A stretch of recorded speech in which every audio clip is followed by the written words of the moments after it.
Assalamu alaikum, everyone. My name is Tariq Ahmed, and I'll be moderating today's session. And as always, it's my pleasure to welcome you all to this very important session organized by the Arewa Mentorship Program. Now, as you already know, the session today is on blockchain technology, cryptocurrency, e-coins. And what we want to do is to decipher the myth, the reality, as well as the opportunities. Now, unlike previous sessions where we have one or two speakers, today's session we've got five experts, five pundits who are really willing to talk us through this very important area. So for each presenter, given the importance of the talk, it's going to range from 15 to 20 minutes, and no Dr. Sanka and Dr. Hamza were my colleagues back in Nigeria, and for them 15 minutes, I think it's just an introduction. So, and I'm very sure it's the same with the other speakers as well. So I do apologize for this short time, in 15 to 20 minutes, hopefully not more than 20 minutes, and we'll have a Q&A session at the end.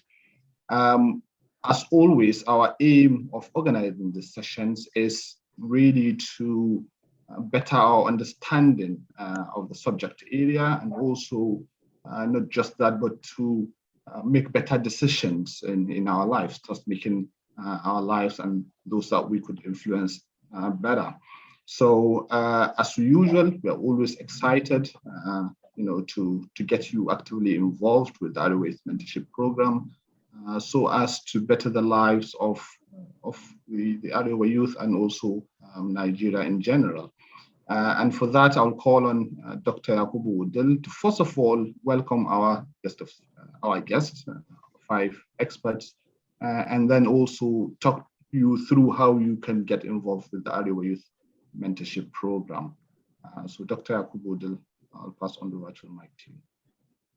Thank you very much, Dr. Tariq. On behalf of the organizing committee of the Arewa Youth Mentorship Program, of course, and the mentors, I would like to welcome everyone to this very interesting session.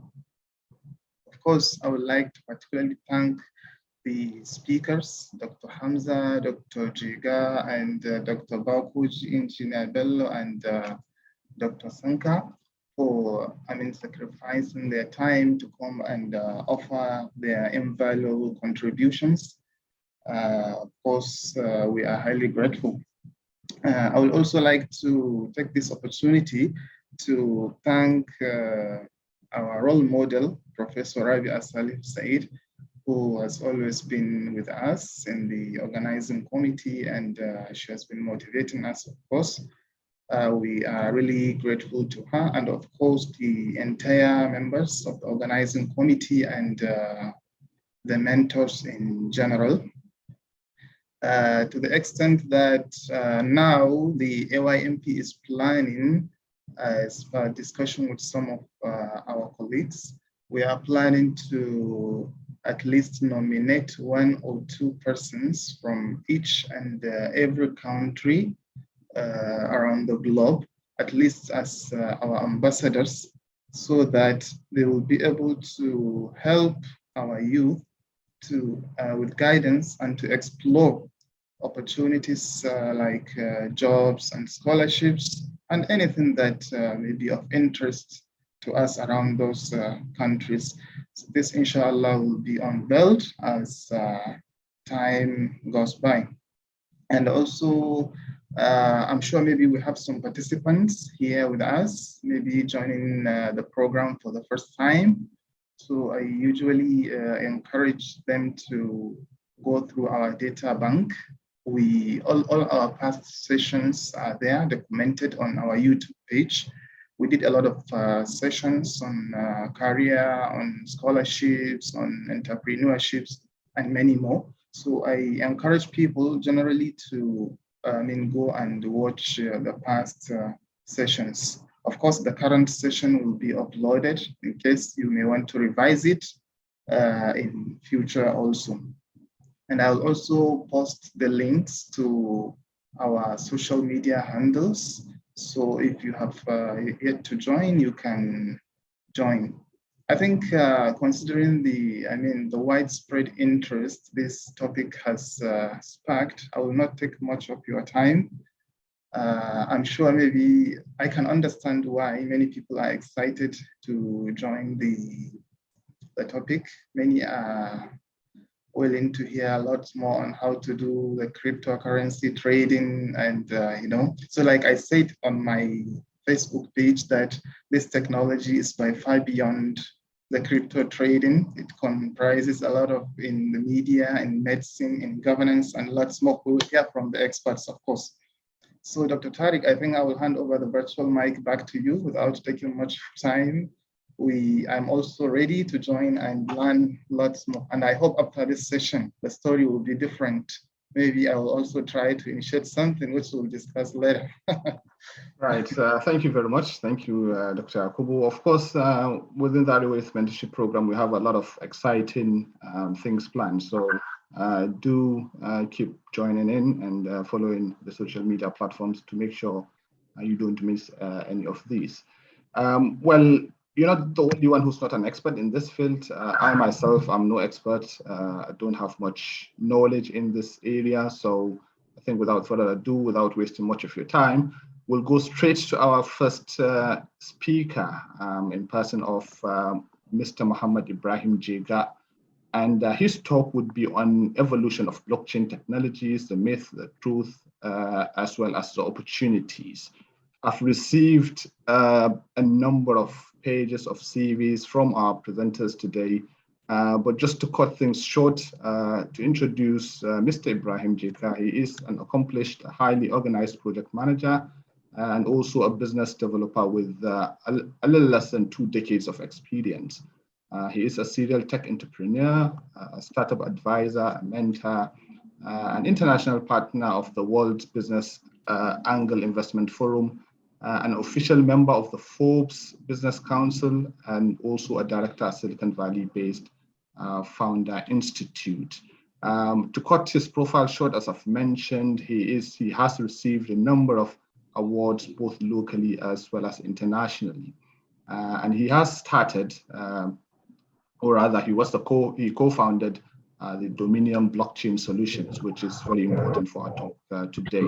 Mr. Ibrahim, we welcome you and thanks for sparing time to give us this talk today.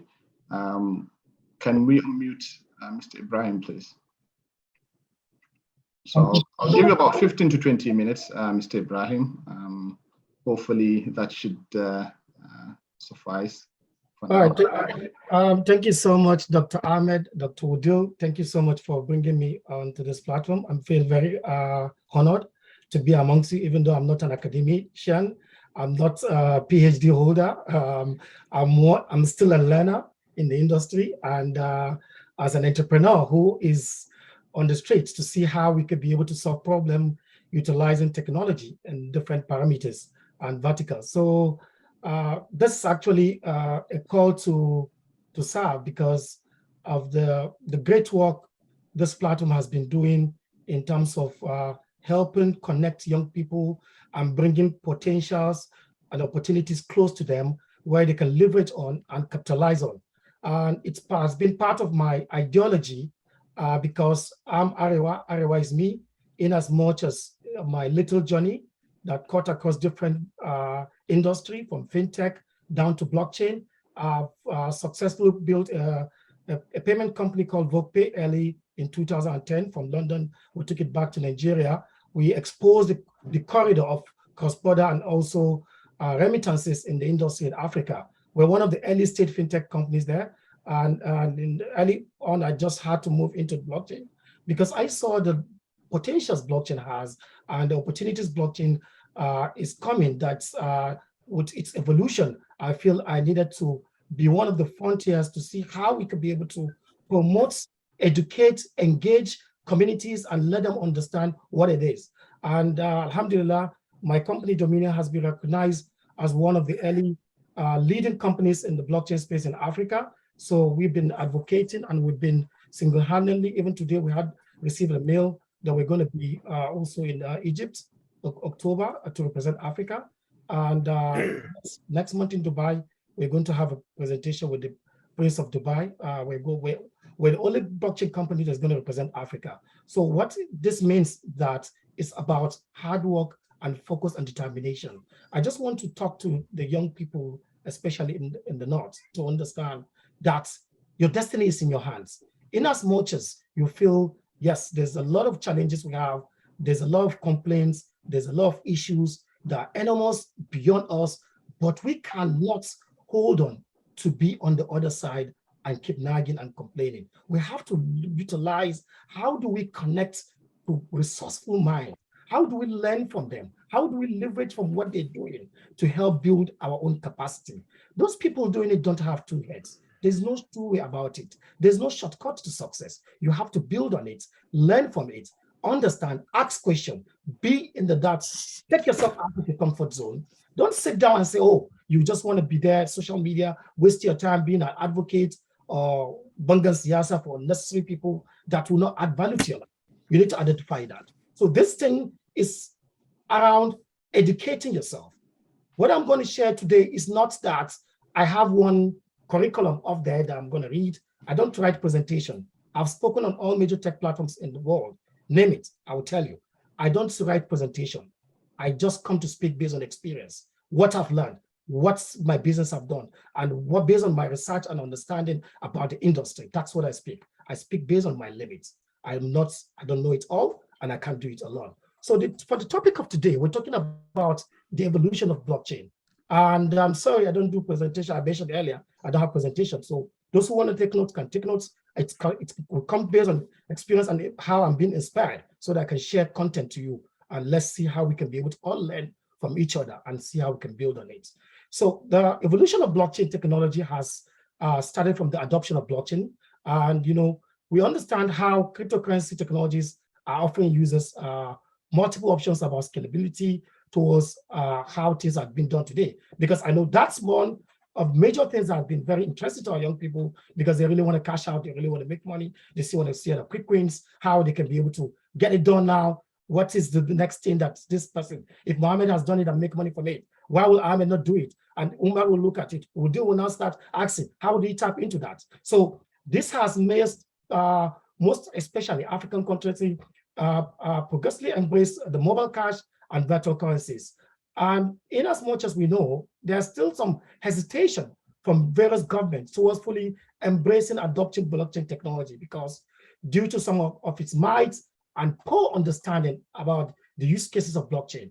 That is why, but Dominion, we've taken it ourselves. Our business model is B2B and B2G. We educate governments, we educate businesses on how they can optimize, increase efficiency using blockchain technology. We understand the advantages of blockchain. We understand the potentials of blockchain. But how can governments bring blockchain for trust, for transparency, for security, for also efficiency? That is what we've taken ourselves to see how best we could be able to develop, engage, and also share information about it.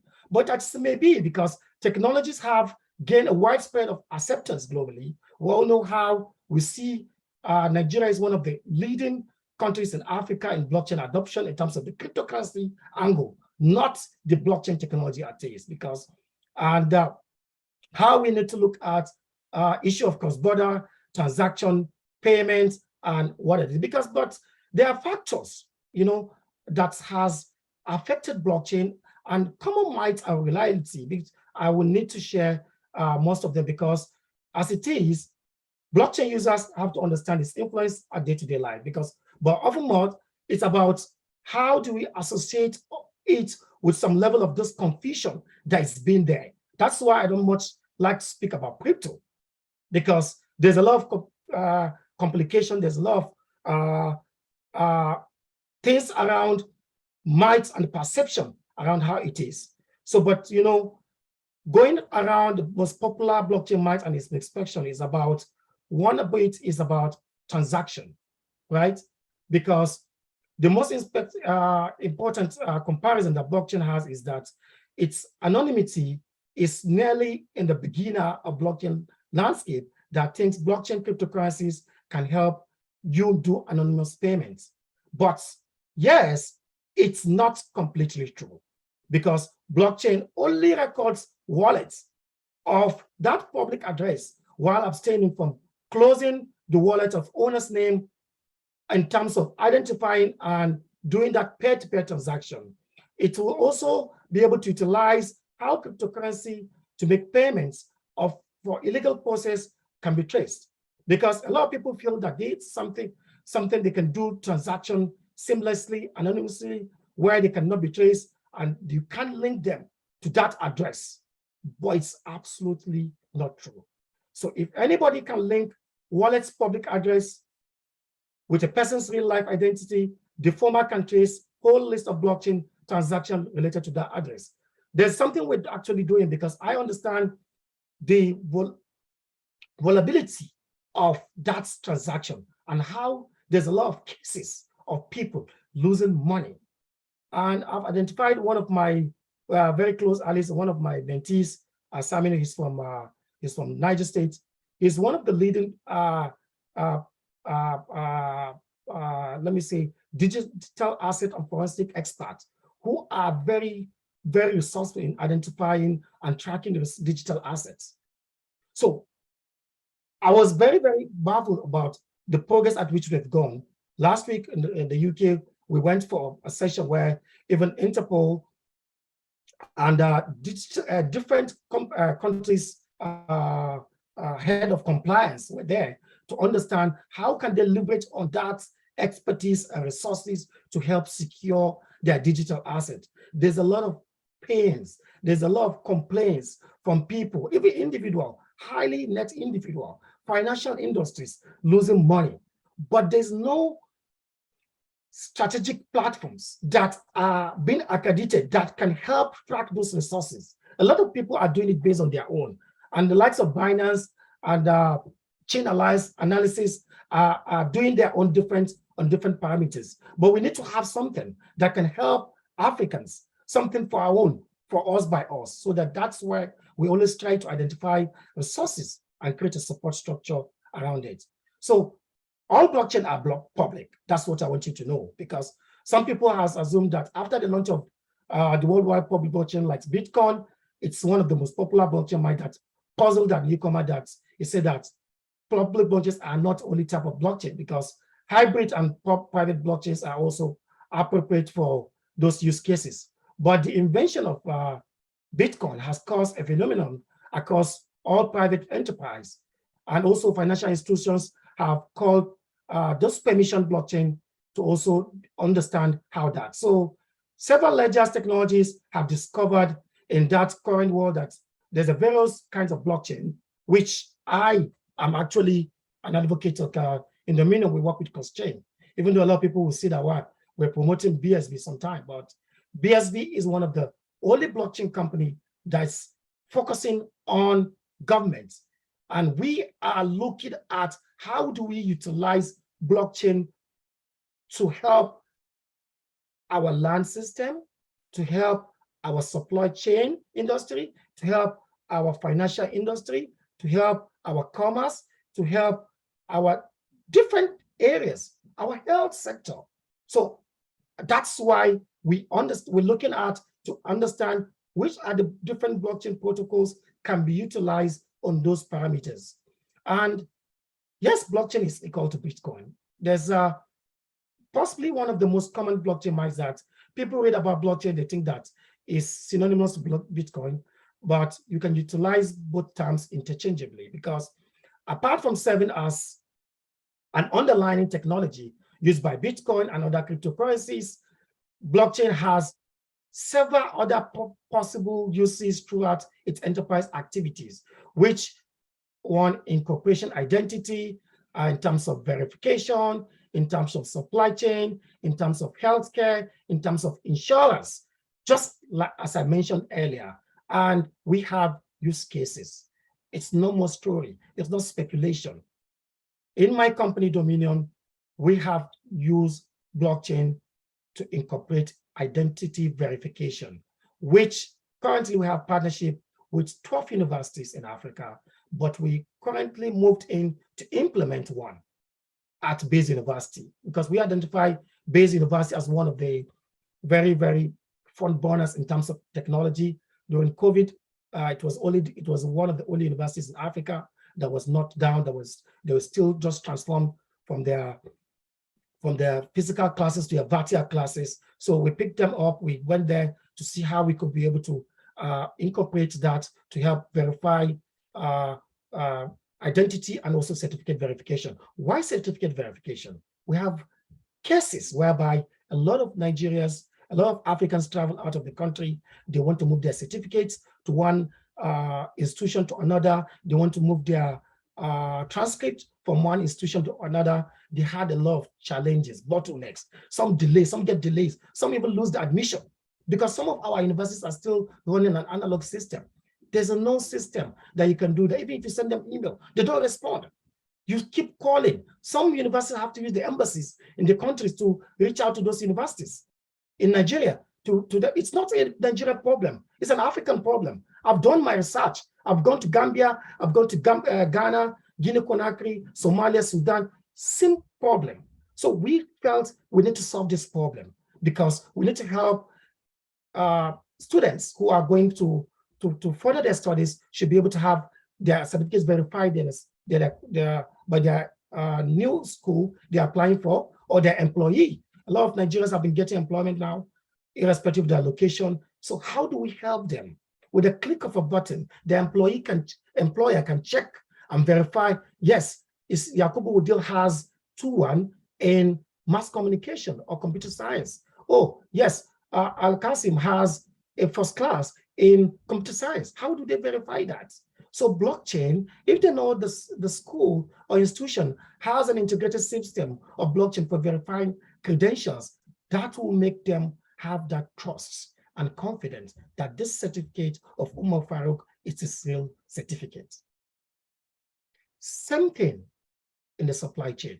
We're doing something around cargo tracking. We've done it in Sierra Leone. When we went in, there was a serious challenge around their port management system.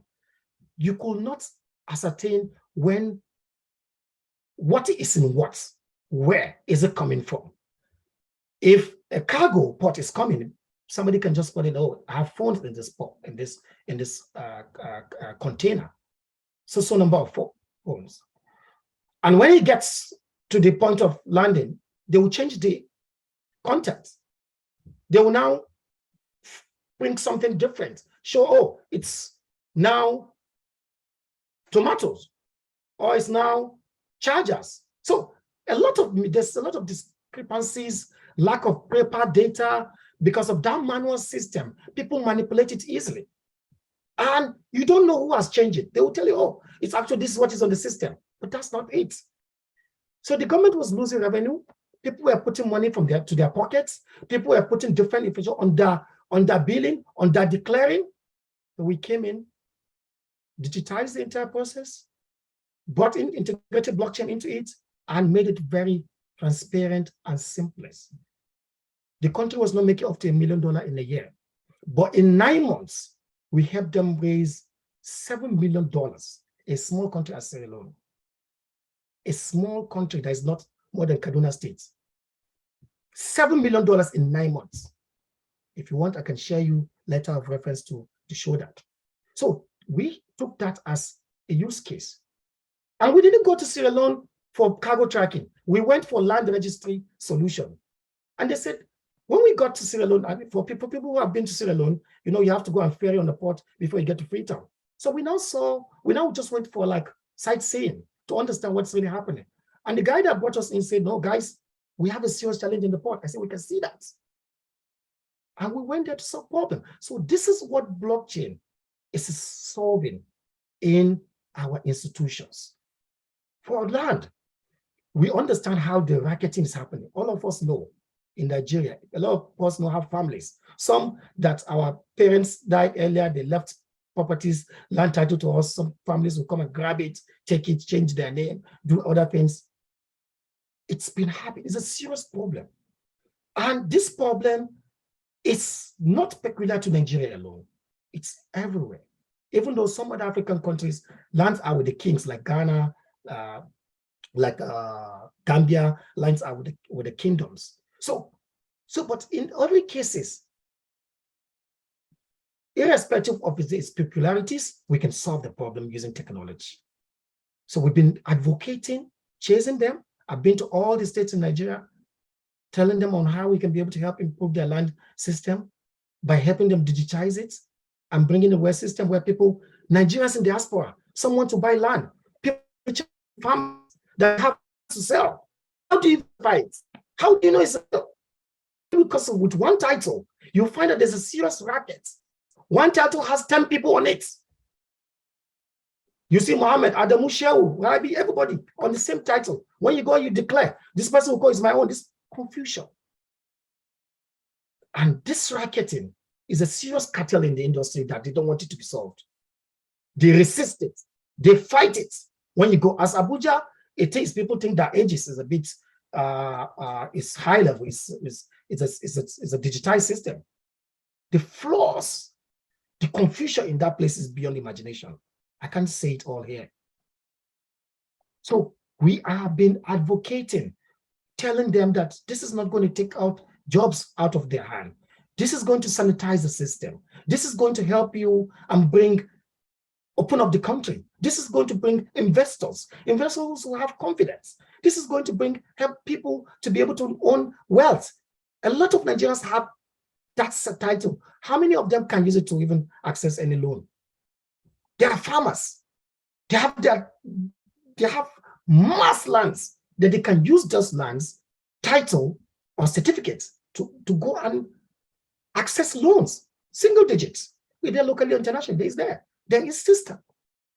So if this system is built on blockchain, any financial industry that you reach out, either in Africa or in a part of the world, will be happy because it's something they can crack. They will see the origin of it, or from Ahmed to Yakubu, to Rabia, to Mohammed. So they'll see the history, the process. You cannot alter it. So we can't get tired. We can't get tired. So let me move to the benefits of blockchain and its value proposition. You know, as we unveil all the misconceptions, we have to get closer to accurate by the perception of blockchain and its features. You will end to discover that there are drawbacks, you know, and hence the drawbacks are also helping us to clear understanding of it, because in the past 2 years we've seen a lot of research around blockchain and a lot of things that happen around decentralizing trust and having potential to disrupt that digital ecosystem, you know, by providing alternative centralized storage and management of data. You know, this is a potential that has radically transformed industry and services through new models of data storage, because it has to do with transparency, it has to do with tracking payments and other advantages, just as I mentioned. Because with blockchain and the use case that I've just shared with you around cargo tracking, we can have a decentralized data of every person. The government can be able to even know who owns what and where, who is bringing what. All we see now today, every day in Nigeria, arms, bringing in into country, influx of arms, drugs, everything is because of lack of this. Cargo tracking on blockchain is because of lack of it. We've been chasing Nigerian government since 2015 about this solution. Guys, when this government came in, we pushed nothing. They resisted because they don't want it to do. Because some people are benefiting from these gaps. Some people are benefiting from these flaws that we're having. So, but we can't get tired. We need to see how best we could do it, because the land system, land is wealth. And there's a lot of opportunities that land has to unlock if we're able to decentralize our land system. So we need to really see how best do we help digitize it, because digitizing the land system and put it on blockchain, it's really going to enhance a lot of business opportunities, and it's also create wealth. It will bring power to the people. For those widows who their husband died and left properties to them, nobody can seize those land titles to them. Nobody. Sorry, engineer, we're running out of time. So, right, if you could round up, sorry to cut you short. All right, thank you so much. So now I think blockchain technology is designed to provide Other value propositions beyond decentralized storage, such as innovative, the crypto economy is there, the investment models, and the radical new forms of decentralizing the captivating of governance model, which will lead to evolution of new generation and digital platforms. Because we've seen how this is going to transform different industries on different verticals. But blockchain is here to stay, guys. And there are many real-world applications where governments, businesses, and individuals can use this technology to create more efficient, transparent, secure, and trustworthy system. And these opportunities brings in a new era that are better than anything else that has never been invented. So I just want to feel that we have to understand the need, the opportunities, and also the potentials of blockchain, and how do we build on it to help domesticate and increase wealth and efficiency in our country. Thank you so much for having me, and I'll be happy. I'll drop my LinkedIn an email on the WhatsApp on the chat group. Sorry, so that if anyone wants to connect, if there are other questions, maybe later I'll still be here. So that I can allow other speakers to come in. Thank you so much. Thank you very much. Thank you very much, Engineer. And I really apologize for cutting you short. I know a lot of people really want to hear you, keep on going, talking about this, very important topic. But because we are time bound, then of course I'll, have to cut you short. But you've mentioned a number of important issues. You started your talk by really advising our mentors, which is what we always do, by, being very hardworking, being focused, being determined, and really getting out of their comfort zones. Because a lot of the time when people are comfortable, then they are not really making much progress, as we've had in some previous, I think about 2 or 3 sessions ago. You've talked about a common myth that, the blockchain or the cryptocurrency is, that myth of it being transparent.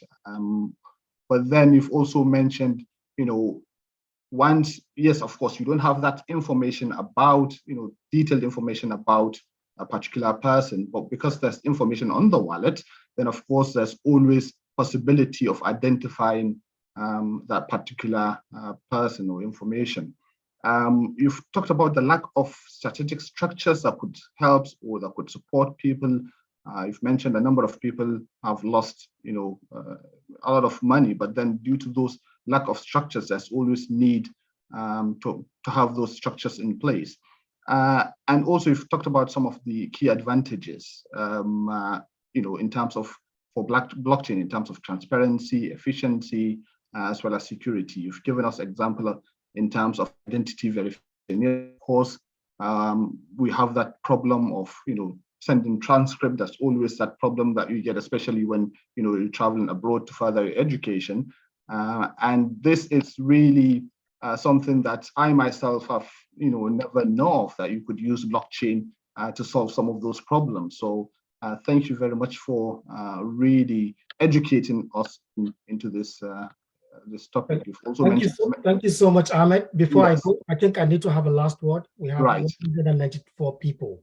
It's very important. These are successful people. Why Right. are they successful people? They've taken out of their busy time to come here to learn, to connect. I think Arewa is poised at doing a lot of revolution.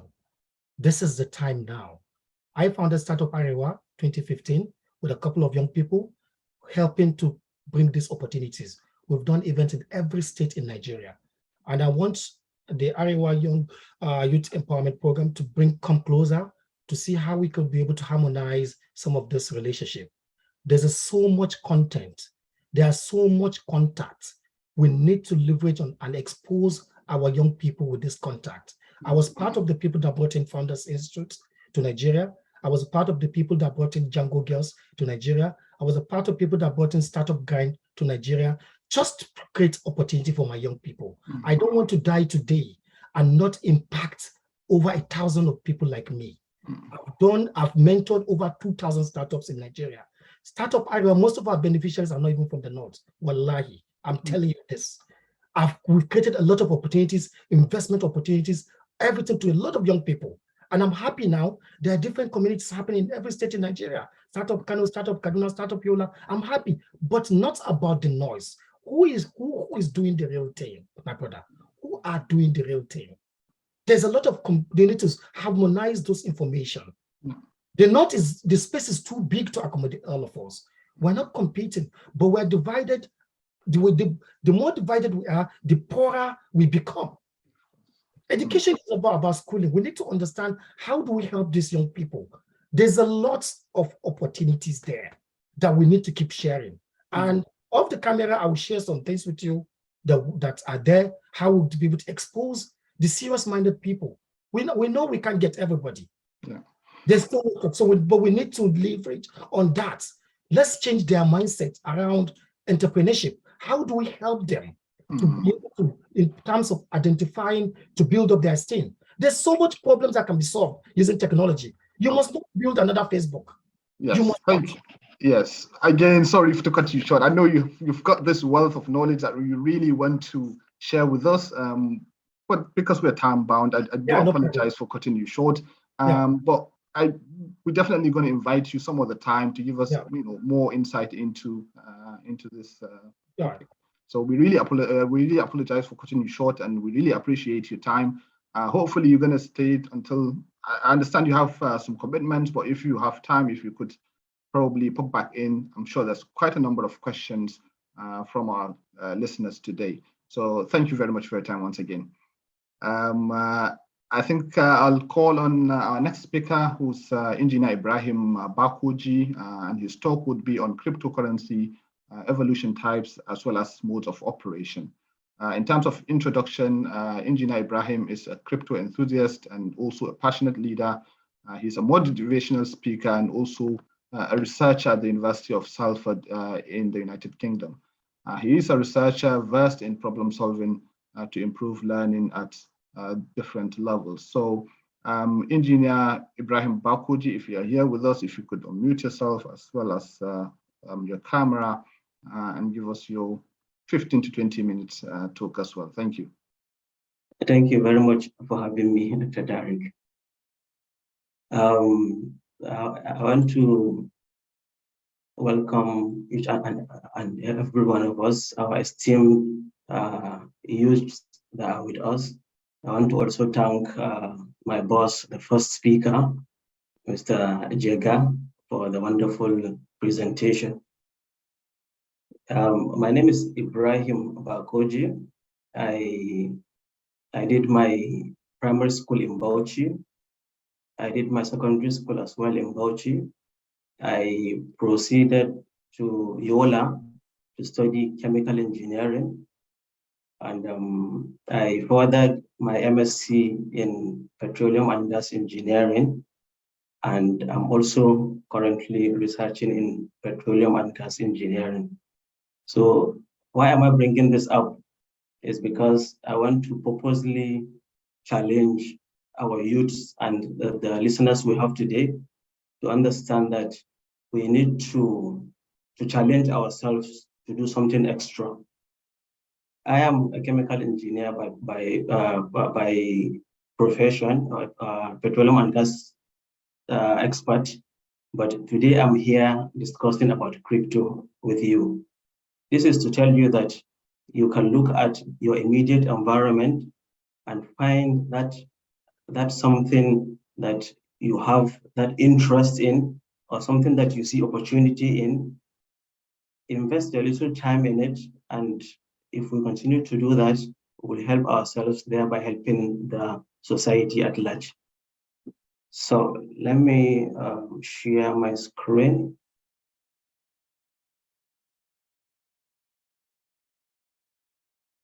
And then can you view my screen? Yes, we can.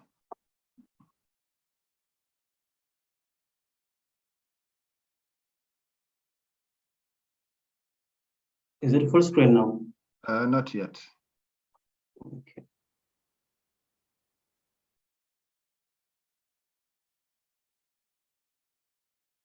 Sorry.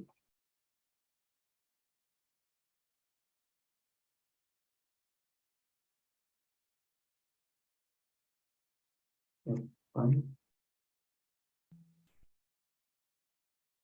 So while engineer is sorting out his screen, if you have any questions, please do use the chat box to pop in your questions. We'll have those addressed at the end.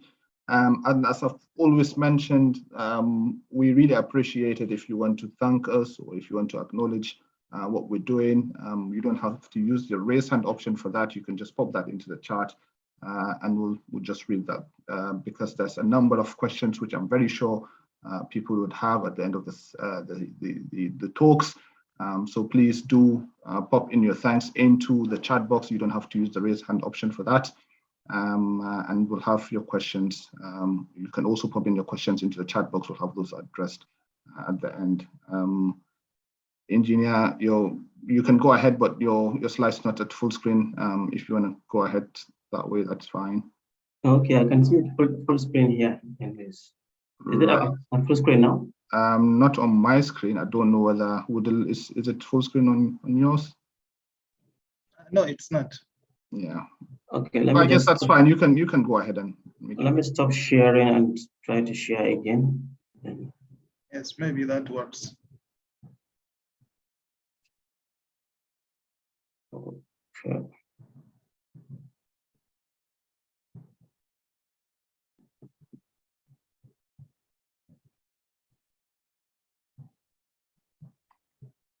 I'm sharing again.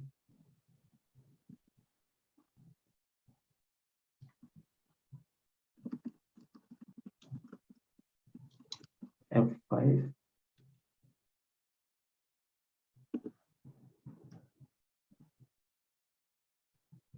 It's interesting. Okay, is it full screen now? Not really. It's not showing at all. I think it's fine to just share it as you've done earlier, unless if you have some animations that you would want to share. Yeah, I need to share this. Okay.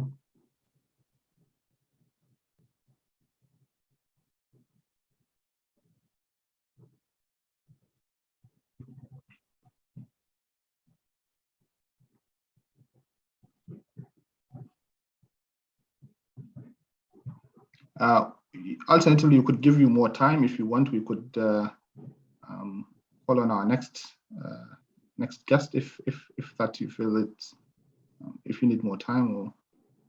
No, I think I'm sharing now. Can you see it now? Yes, we can see it.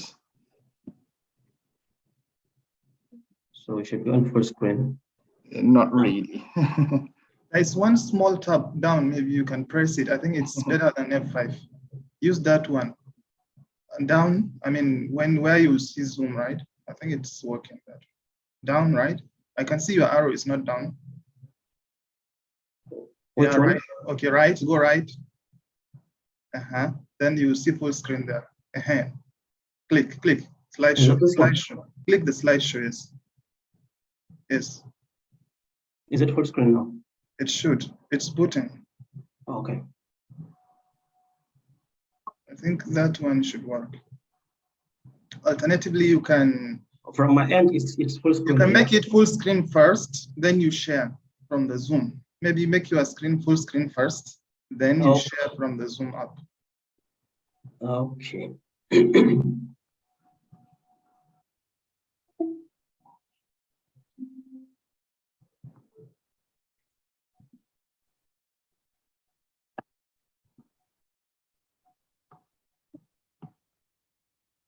Yeah, it works now. Yes. Is it full screen now? Yes, it is. Oh, okay, maybe it's because I was using a double screen. Probably, yes. Right. So our topic for today is cryptocurrency, evolution, types, mode of operation. So cryptocurrency, where are we coming from? When you take us back into the journey to 2009, when the first white paper of cryptocurrency was released by Satoshi, which catalyzed the explosion and rush for crypto generally. The word cryptocurrency is actually an amalgamation of two terms, one crypto and currency. If we want to understand where we're coming from, we actually need to understand what is that crypto and what is currency. So crypto basically is a system of securing data. That's basic. And this use a lot of complex mathematics to solve problems using a high performance supercomputers. I want us to hold this definition because I'm coming back to it later. Then the second part is currency. So currency is basically anything that is generally accepted as a means of payment. So which gives birth to cryptocurrency as a form of currency which can exist digitally or virtually and which is secured. That's just it. So having understood the definition of both terms, we can understand better the history of cryptocurrencies. So when we go as far back as 1980, it was called cyber currencies. Then later in 1995, David Trump called it DigiCash. Moving down the lane history, it was called Buy Money by Wudil in 1998. And then later it was called BitGold by Nick. So now back to our 2009, when Bitcoin was given birth, Satoshi released the first white paper of Bitcoin in 2009. And the aim of Satoshi is to create a complete decentralized system where peer-to-peer can transact. I'll give you a typical example. For example, I have my pounds. I want Naira to send back home. I can call my friend, okay, Mr. Mohammed, do you have Naira? He might say, okay, yes. Okay, I have some pounds to give you if you need pounds here, then we can exchange it. This is peer-to-peer. It's completely decentralized, devoid of any authority. So this is the aim of Satoshi by creating Bitcoin, even though Satoshi is nowhere to be found as at today. Then next is types of cryptocurrency. Basically, we have two types of cryptocurrency. We have Bitcoins and others. So those are whichever coin we have apart from Bitcoin is basically termed the altcoins. These altcoins can be Ethereum, Binance Coin, Solana, whatever. So Bitcoin is actually a virtual currency, as we all know, which is used as a form of money. Currently, Bitcoin has a market cap of about $700 billion in dollars. I'm not sure if anyone of you can punch 700 billion and multiply by the current exchange rate, which is about 715. I don't know if any calculator can give us that figure. That's on a lighter note, anyways. So the altcoins, any other coin apart from Bitcoin, which we can see Litecoin, Binance Coin, Ripple, Dogecoin, and any other cryptocurrency that we have apart from Bitcoin. In terms of market capitalization, as at today, the market cap of cryptocurrency is about $1 trillion. And it comprises the all aspect of crypto, the non-fungible tokens, the decentralized finance, metaverse, gaming, what have you. Next is the crypto exchange. Crypto exchange is basically where we transact, or maybe a platform that we trade a crypto. I'll give you a typical example is the Binance, Huobi, Coinbase, Gate.com. So if you want to transact crypto, these are the platforms that you go and you see your Bitcoin, the altcoins, and everything. So next, I want to talk a bit about the ban in Nigerian crypto. Sometime in 2021, I think February 5th, we woke up and saw a communique from the federal government through central bank that Nigeria is banning crypto. So what actually happened is, from my screen, you can see the Nigerian banks on one side, and you can see the crypto exchange on one side. So what the Nigerian government is saying is that we no longer want our banks to communicate with the crypto exchange. So we want our Nigerian banks to stand alone and the crypto exchange to stand alone. But I'm telling you today, our Nigerian youths and our esteemed Arewa youths, that crypto is here to stay. Crypto is just evolving and it is here to stay. But what Nigerian banks or Nigerian government is saying is, we are not banning crypto, but we want our Nigerian banks to stand alone and the crypto exchanges can also stand alone on their own, but we don't want any communication between them. That's just it in summary. Next is the mode of operation. How does the cryptocurrency operate? It operates in two folds. We have proof of work and proof of stake. So as you can see, what proof of work means, you can see Mr. Mohammed here is doing some work. And you can see Mr. Mohammed in the right part saving his money somewhere. I'll explain this in the next slides. So what proof of work means is, if we remember the definition I asked us to take note of, it is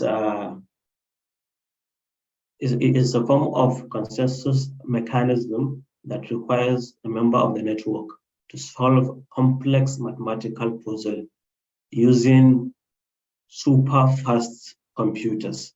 So in layman term, maybe some of you have some time in their life heard about crypto mining. So what those miners do is they have those supercomputers which are set up under a high-speed internet, a constant electricity, which are connected to the blockchain to solve those complex mathematical puzzle and thereby gain their rewards in that particular coin they are mining.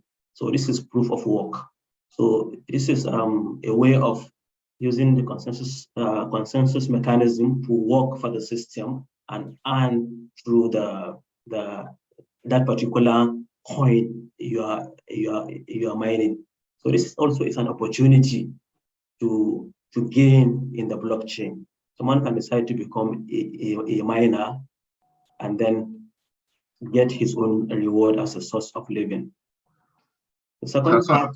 Sorry, engineer. Yes. So if we can round up in 3 minutes, I know a lot of listeners won't be happy with this again. So, but once again, I do have to apologize. If we could round up in 3 minutes, that way we could have some time for Q&A at the end of the sessions. Sorry about that. All right.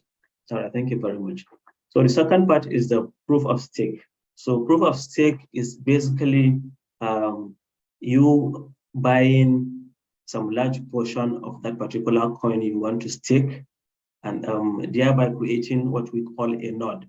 And these nodes are a form of validators, which validates that transaction that happens on the blockchain, thereby earning some reward in that particular coin you are staking. So this is an aspect that brings opportunity as well for somebody who wants to invest in crypto to become a validator and earn some a reward. So my conclusion is I just presented a quick SWOT analysis so far. So the strength we have is Nigeria is the 8th highest country that engage in crypto. So the opportunity is there, and we have the technology base. Our weakness is just the government policies, and it's just the media that have conflicting or disrupting headlines saying Nigeria is banning crypto. But based on what I have said earlier, you realize Nigeria is not banning crypto. Crypto is here to stay. Then the opportunities we have is the market is still new. We have a lot of room to adopt ourselves in the market and adopt our use in the market. So the threat is that the global the global situation we have in the world. If you look at what is going on everywhere, there are challenges of inflation here and there. And this is the threat.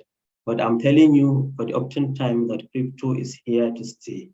We have the opportunity, and any one of our youth who is interested in investing in crypto, we can find a way to relate under the Arewa Mentorship program, and we can mentor you guys and help you around this. Thank you very much, and nice for having me. Yes, thank you. Thank you very much, Engineer. Due to the time constraint, I think I'll just move on straight to the next. Hopefully you're going to stay around, stick around to get some questions as well. Yes, but our next speaker is Dr. Hamza. Dr. Hamza, as I've mentioned, was my colleague back in Nigeria, and he did his bachelor's in mechanical engineering at Bayero University, Kano, and then his master's in India in 2015, and then later moved to China, where he obtained his PhD. He's currently a senior researcher at the College of Computer Science and Technology in China, and he's also a tech entrepreneur that worked with a number of startups prior to launching his own company, the VOST technology, which is commonly known as the VOST Tech. So thank you for sparing your time as well, Dr. Hamza. If you could unmute yourself and give us your talk. Thank you. Okay. Hello, everyone. Thank you, Dr. Tariq and Dr. Wudil, for having me on this occasion. Since we are limited on time, I think I will just go right into it. I will share my screen now.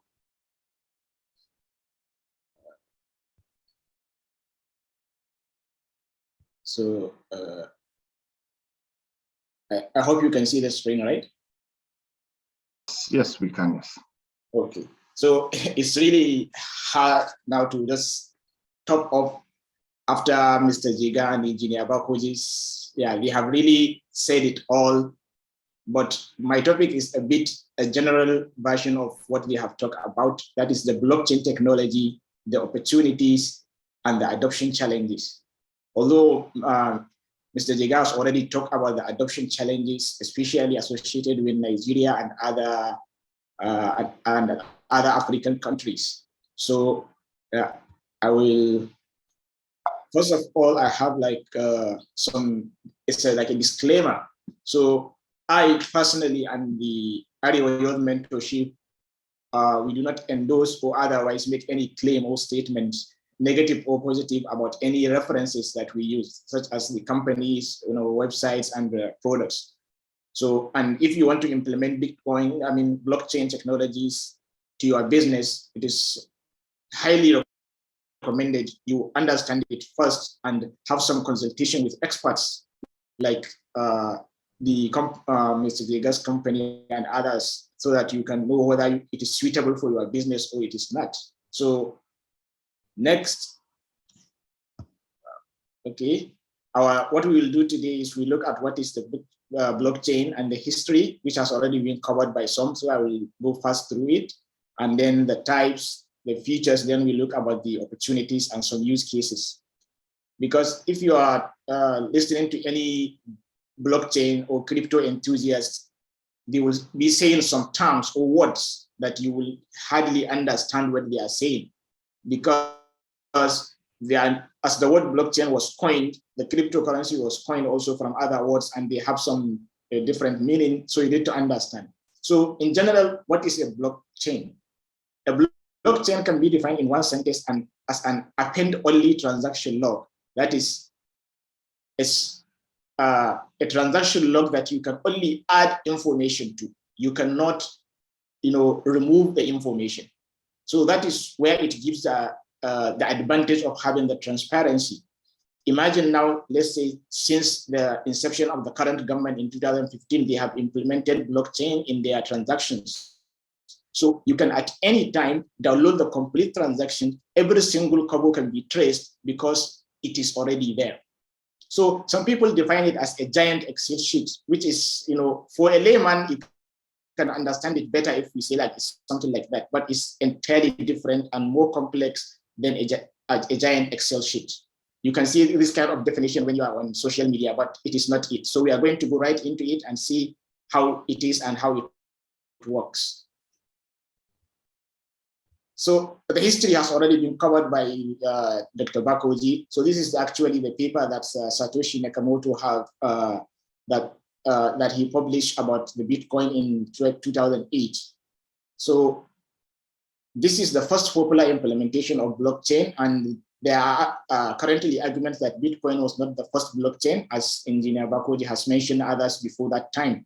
So we'll just go right in. So this is a pictorial representation of what a blockchain is.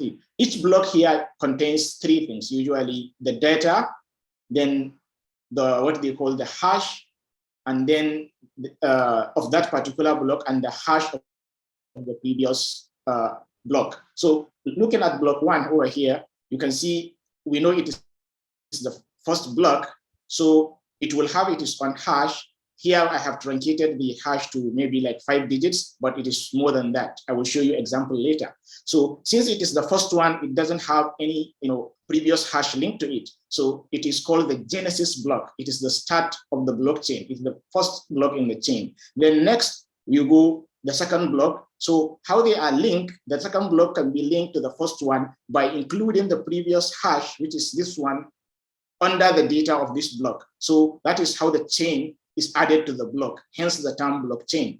The next one can also go like this, and then it has the hash. It has the hash of the previous block. Then we have the third block, and it has its own hash. So the blocks are chained together continuously.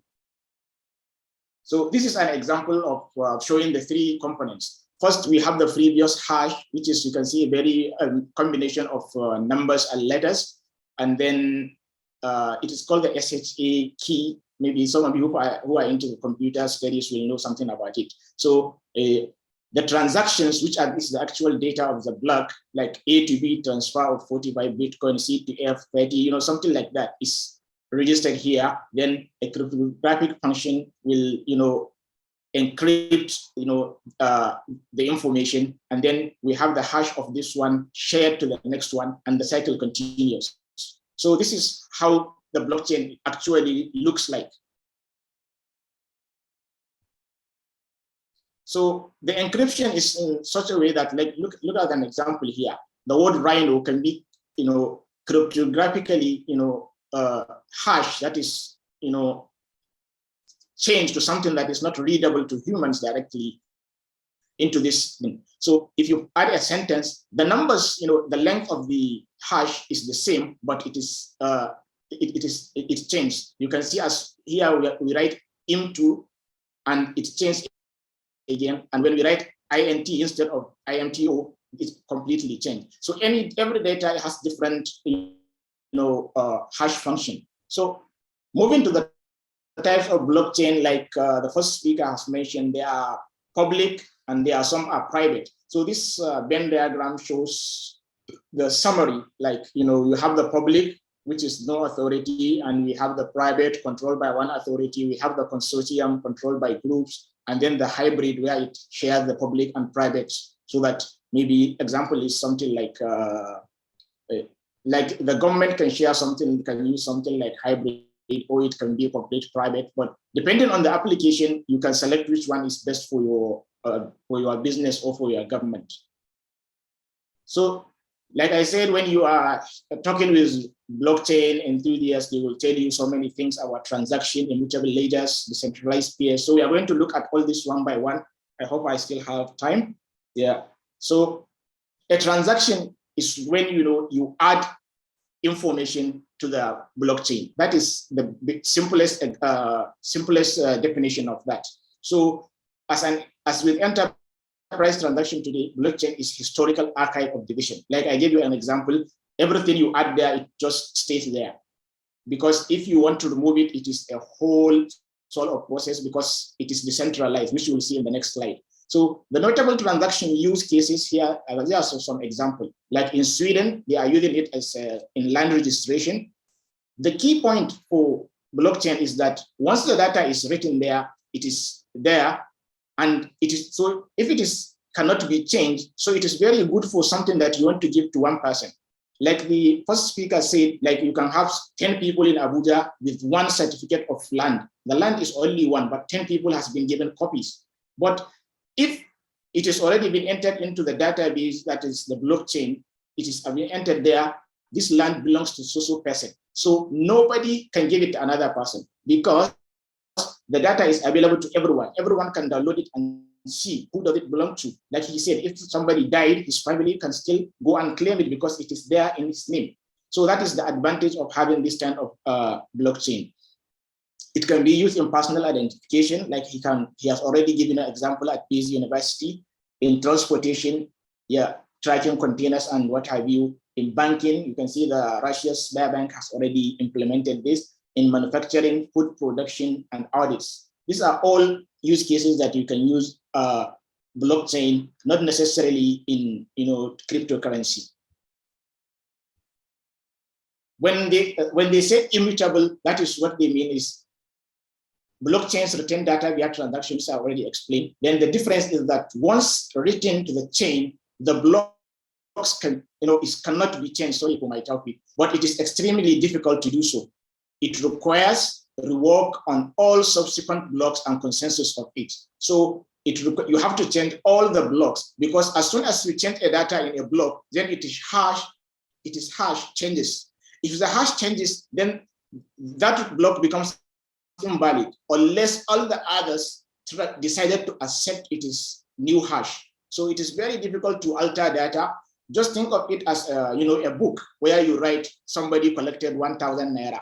Okay, so and you're not allowed to strike it or delete it because it is in pen or an indelible ink. So the next thing you can do, if there is a mistake, then what you will do, you will just write the above entry is a mistake. He actually collected maybe 5,000 naira or something like that. So you cannot actually delete the information. You have to resolve it with another entry. Or maybe he returned 500 to you, so you still owe him 500. So you can write minus 500 from so-so on so-so date. So that is how the immutability of the blockchain works.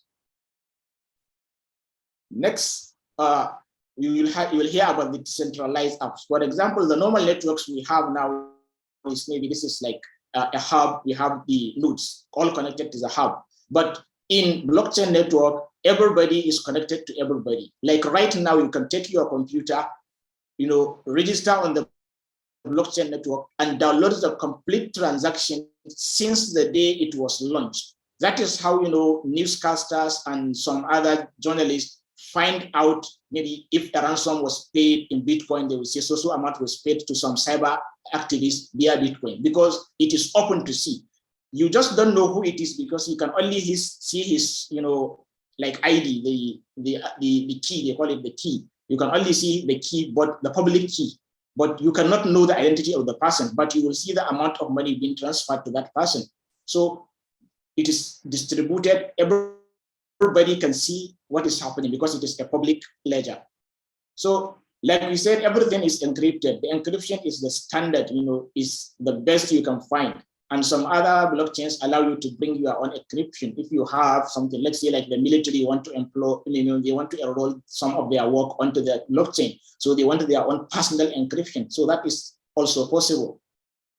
So the second speaker has mentioned something about the consensus mechanism. He has mentioned the proof of work and proof of state. There are others which are like, you can see elapsed time, activity, burn capacity, and many others. Each one has its own pros and cons, but if you really want to go into the development of softwares or applications on the blockchain, you need to understand these concepts, which is a very good idea, because even if you don't want to trade in cryptocurrency or any other things, there is still a market for developers who want to study how to write code for this. This is where it comes to the smart contract. Smart contracts, they are, business logic that is applied on top of the blockchain. So before the transaction on the blockchain happens, that is the addition of the data to the blockchain, something happens. Think of it as maybe if you have used a vending machine, for example.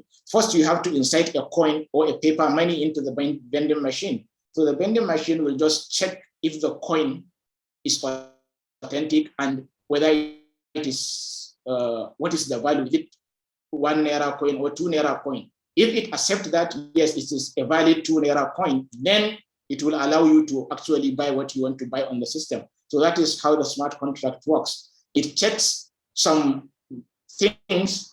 If it is valid, then it writes onto the blockchain. So the capabilities are many, but the key point is that you use a shared ledger, allowing any participant in the business to see the system of record. All parties will have to agree to the verified transaction. As soon as the blockchain accepts the transaction as valid, then everybody has to agree that it is valid. So ensuring the appropriate visibility, that is the transaction are secure and authenticated. Business times are embedded in the transaction database. Like as soon as the blockchain, if you develop an app on top of the blockchain, as soon as the transaction is completed, then the system will just transfer ownership. If you buy a land, it will automatically transfer the ownership to you. Like if you are buying NFT or something, it will still automatically it will be yours because you have already paid and the system has agreed. So the other thing is, if you want to consider blockchain for your business, these are the essential things that you have to look at. So your business should have a problem to be solved that cannot be solved with more mature technologies. If the technologies that we have currently, can they solve your problem or they are not solving it efficiently, then you can go for blockchain. An identifiable business network, yes, you should have a network because let's say you want to implement it in government. So the government should have networks, the participant, the assets, the transactions, everything. And thirdly, a need for trust, like the system, people need, trust in the system, like they want to believe that if this certificate of degree is awarded to somebody, then we know that it is his own. Nobody can claim that. So that is one. But there are some negative indicators that will show you that your business is not ready yet to, be a role on the blockchain. These are the things that so many developers are now trying to fix. And that's why there are new types of blockchains are coming up. There is a need high performance. That is, you need something like a millisecond transaction. Actually, this is one of the limitations. For example, on the Bitcoin blockchain, yeah, the transactions are not like milliseconds. It may be seconds or more, depending on how the transaction happened and the networks you are on. But if you are high speed, like let's say the military that need some. By transaction, I don't mean the money transaction, like adding the information to the blockchain. Let's say they want to add information to their personal database about some information, and they want it to reflect immediately. Maybe they are sending some attack coordinates. So this may be an issue. But like I said, many advancement has been done, and now another blockchains modified versions are capable of solving this problem. Or your organization is very small, so the business network maybe only have maybe 2 branches or 3 branches, or you'll be wasting the money, the capital you will spend will not give you a return on the investment quicker. So or you are just looking for a database replacement or a messaging replacement. All these things will indicate that your business is not ready for blockchain. Sorry to cut your train of thoughts. We've got 2 minutes if you can round up. Okay, yeah, I'll be running up. So the use cases I have already mentioned others before, and the speakers before me have already discussed, like the industrial applications, logistic and supply chain, and the facility of product environment management. This is an example of a company that tracks parts and service provenance. We have 20,000 suppliers with 4,000 small businesses. So if you have something like this, you see, you have network, you have some people that require trust and all the things I mentioned before. so you can easily implement blockchain on your business. So these are some of the pros and cons. Okay, the pros is that there is a reduction of cost and complexity. You have a trusted record keeping that you can check anytime. We have improved discoverability and shared trust process.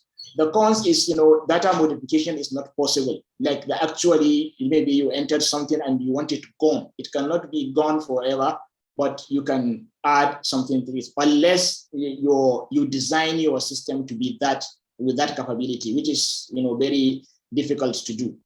Then it requires large storage for a large database, even though it is distributed and all. But since the data keeps accumulating, then at the long run you may need a larger space to store all these things. And like I said, the one especially related to cryptocurrency, if the owner cannot access the private key again, if they forget or lose it, then yeah, you may lose some of the data. So it is very important to have a hard copy. That is why some people have hardware encryptors and what have you. So without, I think, taking much of your time, yeah, that is the end of my presentation. Thank you for having me. Thank you very much, Doctor. I know that this session has been disrupting a lot of people, so I do apologize once again for that. I think because we're running out of time, we'll just go straight to the next speaker. Our next speaker is Dr. Abdurrashid Sanka, and his talk would be on blockchain technology, opportunities and adoption challenges. Dr. Sanka completed his first degree from Bayero University, Kano, and then his master's from Coventry, and then his PhD from Hong Kong. He has specialized in reconfiguring computing and blockchain technology. Dr. Sanka, I know you're here with us. If you could unmute yourself and give us your talk, please. Thank you.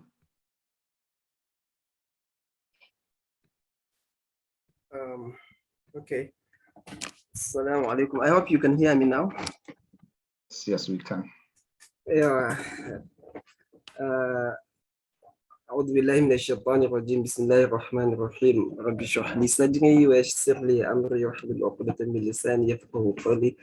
I would like to start by thanking the organizers of this event and all the other speakers, and also have to apologize for my voice. Today I don't have good voice. So I think I'm the luckiest person because all the topics, all the discussions have been almost completed by the previous speakers. And fortunately, the same topic was assigned to Dr. Hamza, who has already finished the talk. So I think what I will do, I can only add up maybe what's on what is missing, or just follow add some more information with regards to the topic, but most of the discussions have been covered by the previous speakers.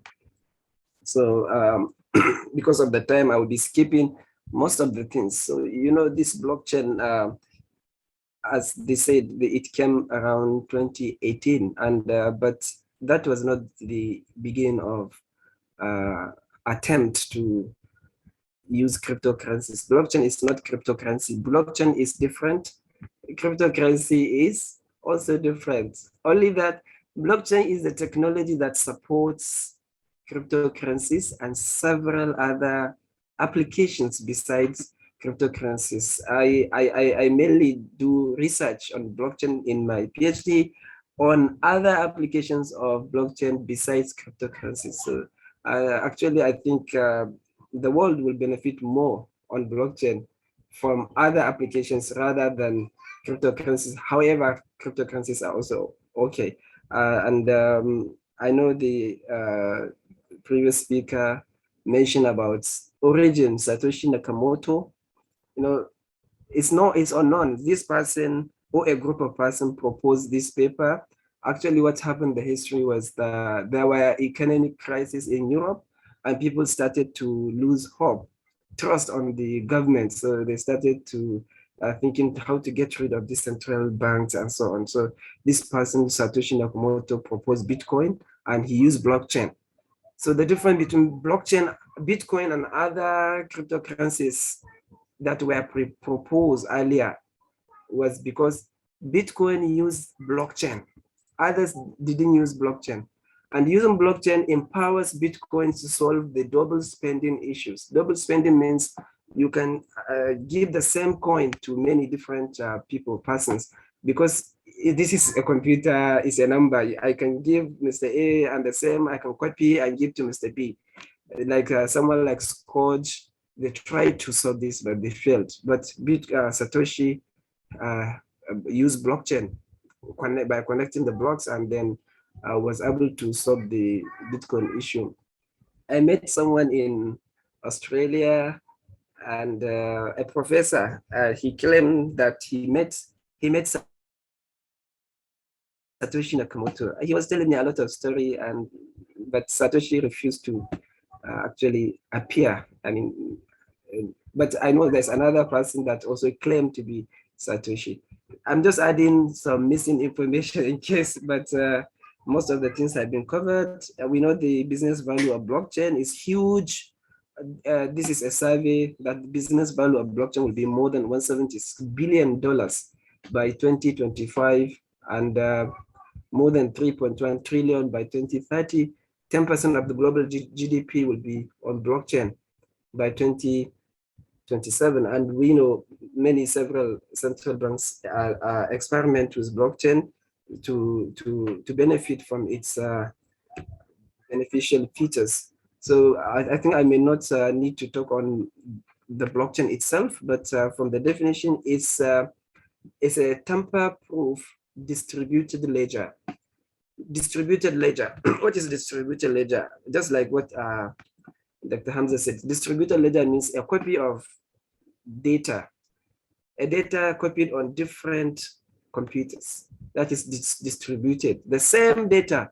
If you maybe query YouTube or Facebook, you want to check some information. Believe me, Google, YouTube, they use different distributed databases. It's not one. The same information, your same account is being put on different servers located at different locations. So it depends on the server. The server will just check, oh, where can I quickly access this information? So it just, the central system will just query the server that is free at the time. While for central ledger, the data is in one place. So blockchain is a distributed ledger, which is secured by cryptographic mechanisms. So the thing that protects a blockchain is this cryptography. We may see what is cryptography. I think students from computer science can tell what cryptography is.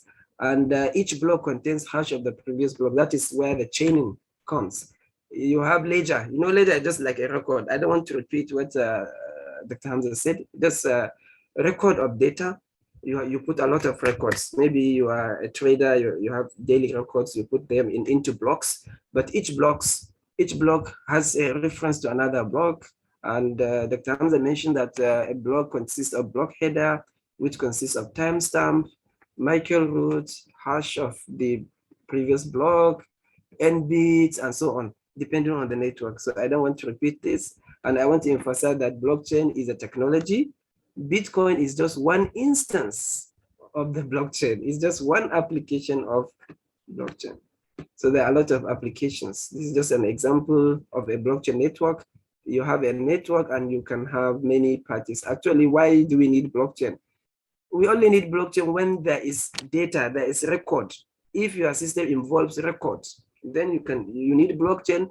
And if this record, there are many users, many writers on the record, and you don't trust them, there is a lack of trust.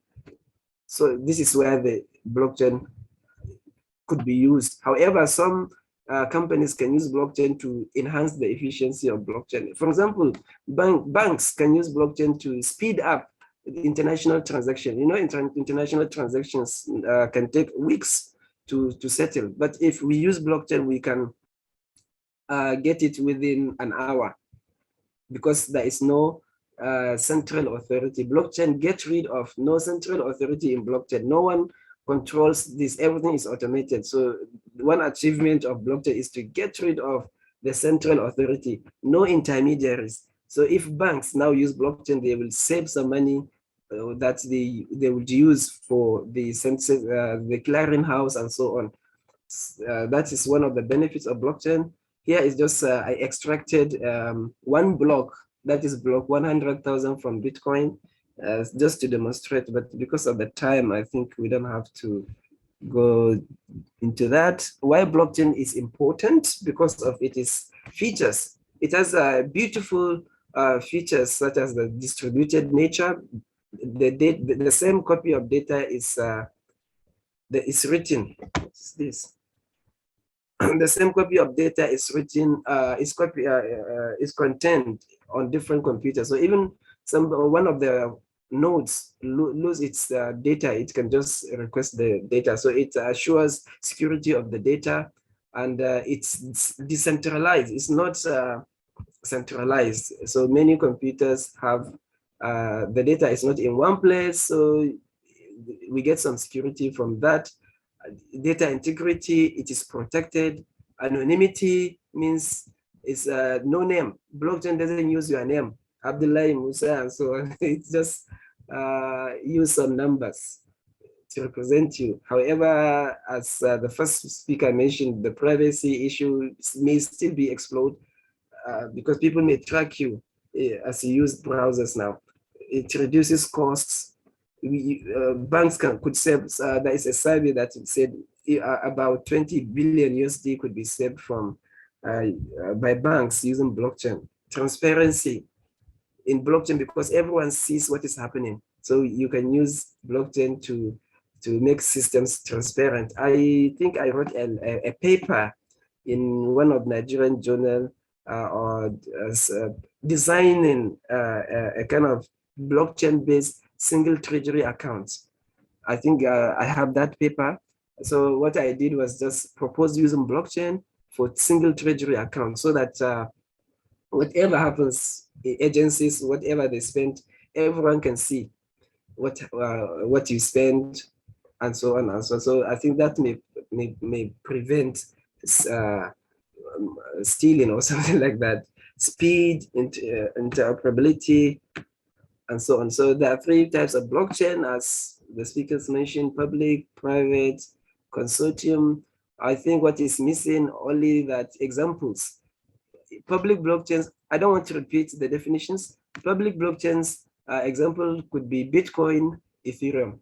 Private blockchain, this single multi-chain and block stack is an example of private organization. And consortium blockchains, that is if many organizations form a group and then they use this, create a platform, a blockchain, it's called consortium. Maybe you can say Hyperledger, Fabric, or most Coda, blockchains on Coda, they are consortium blockchains.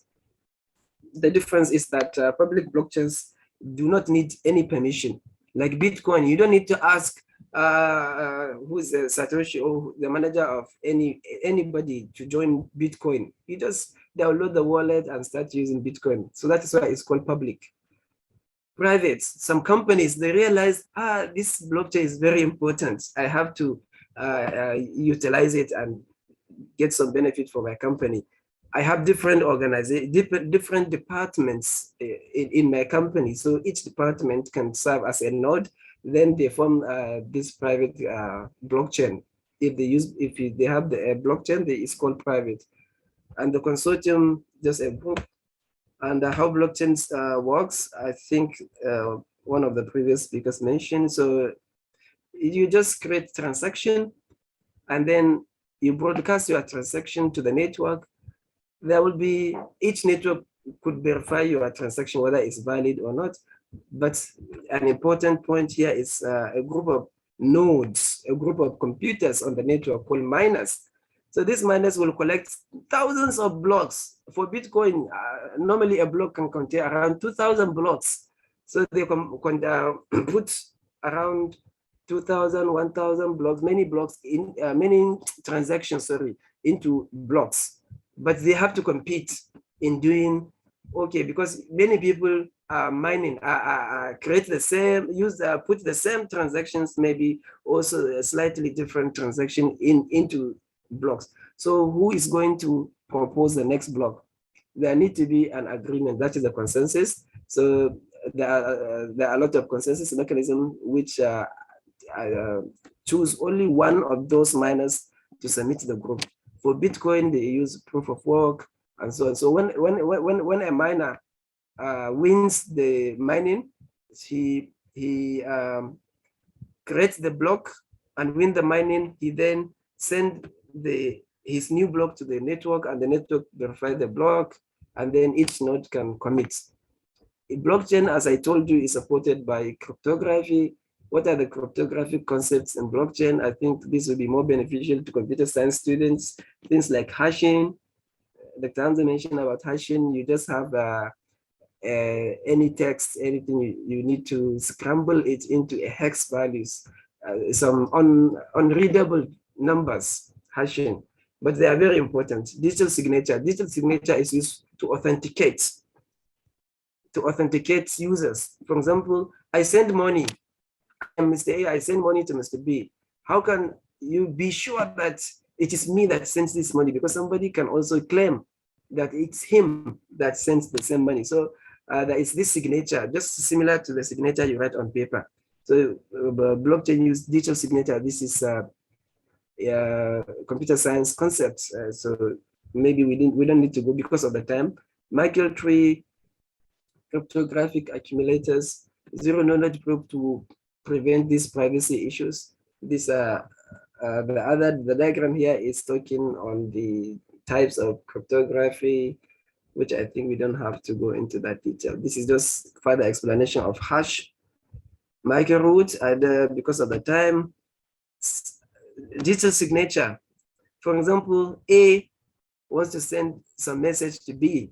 How does he create? So you have your data, you hash the data, it will be some numbers. Then after hashing the data, and then you are creating the signature.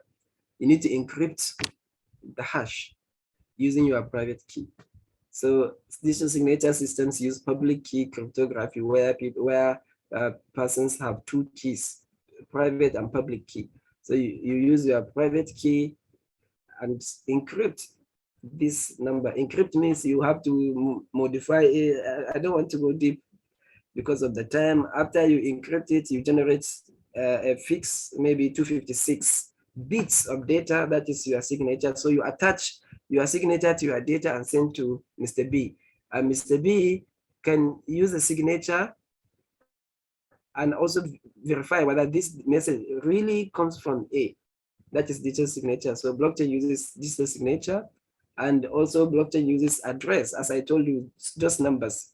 How the address is generated is using this algorithm, hashing, double hashing, and so on. Consensus mechanisms.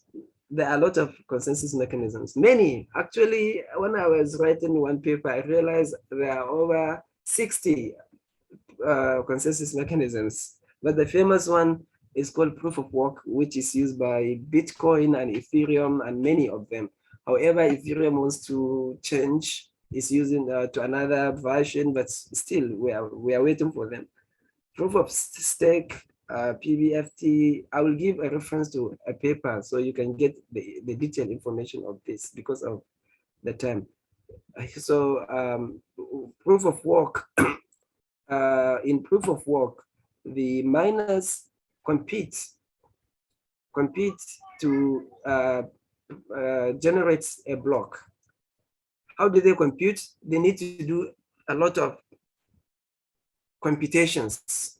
Normally, nowadays they use ASIC. Initially, you can mine blocks using computer, but later FPGA was used. And then when I started my PhD in 2017, I wanted to use FPGA to implement mining, Bitcoin mining, improve the mining operation, but I realized that FPGA it was no longer required at that time, even at that time, because the hash rate was so huge, trillions of hash rates. So they use ASIC now. I can show you a diagram, something like this. You have to build for Bitcoin. You have to build a farm. It's called Bitcoin mining farm. Very, very large area with this, maybe I call it computer for layman, but it's not a computer, just a machine. It consumes a lot of energy. The energy, it was noted that the energy consumed by Bitcoin mining is more than the energy produced by countries like Austria, Argentina, a country like Czech Republic.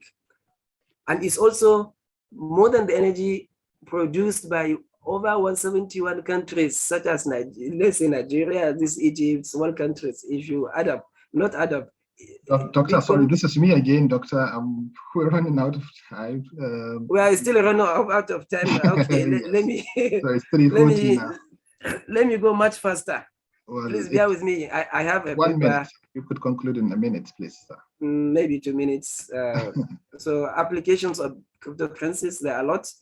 As mentioned, maybe some land registration, identity management, intellectual properties, energy, voting, a lot of things. Maybe I can just point land registry because the first speaker mentioned about land registration.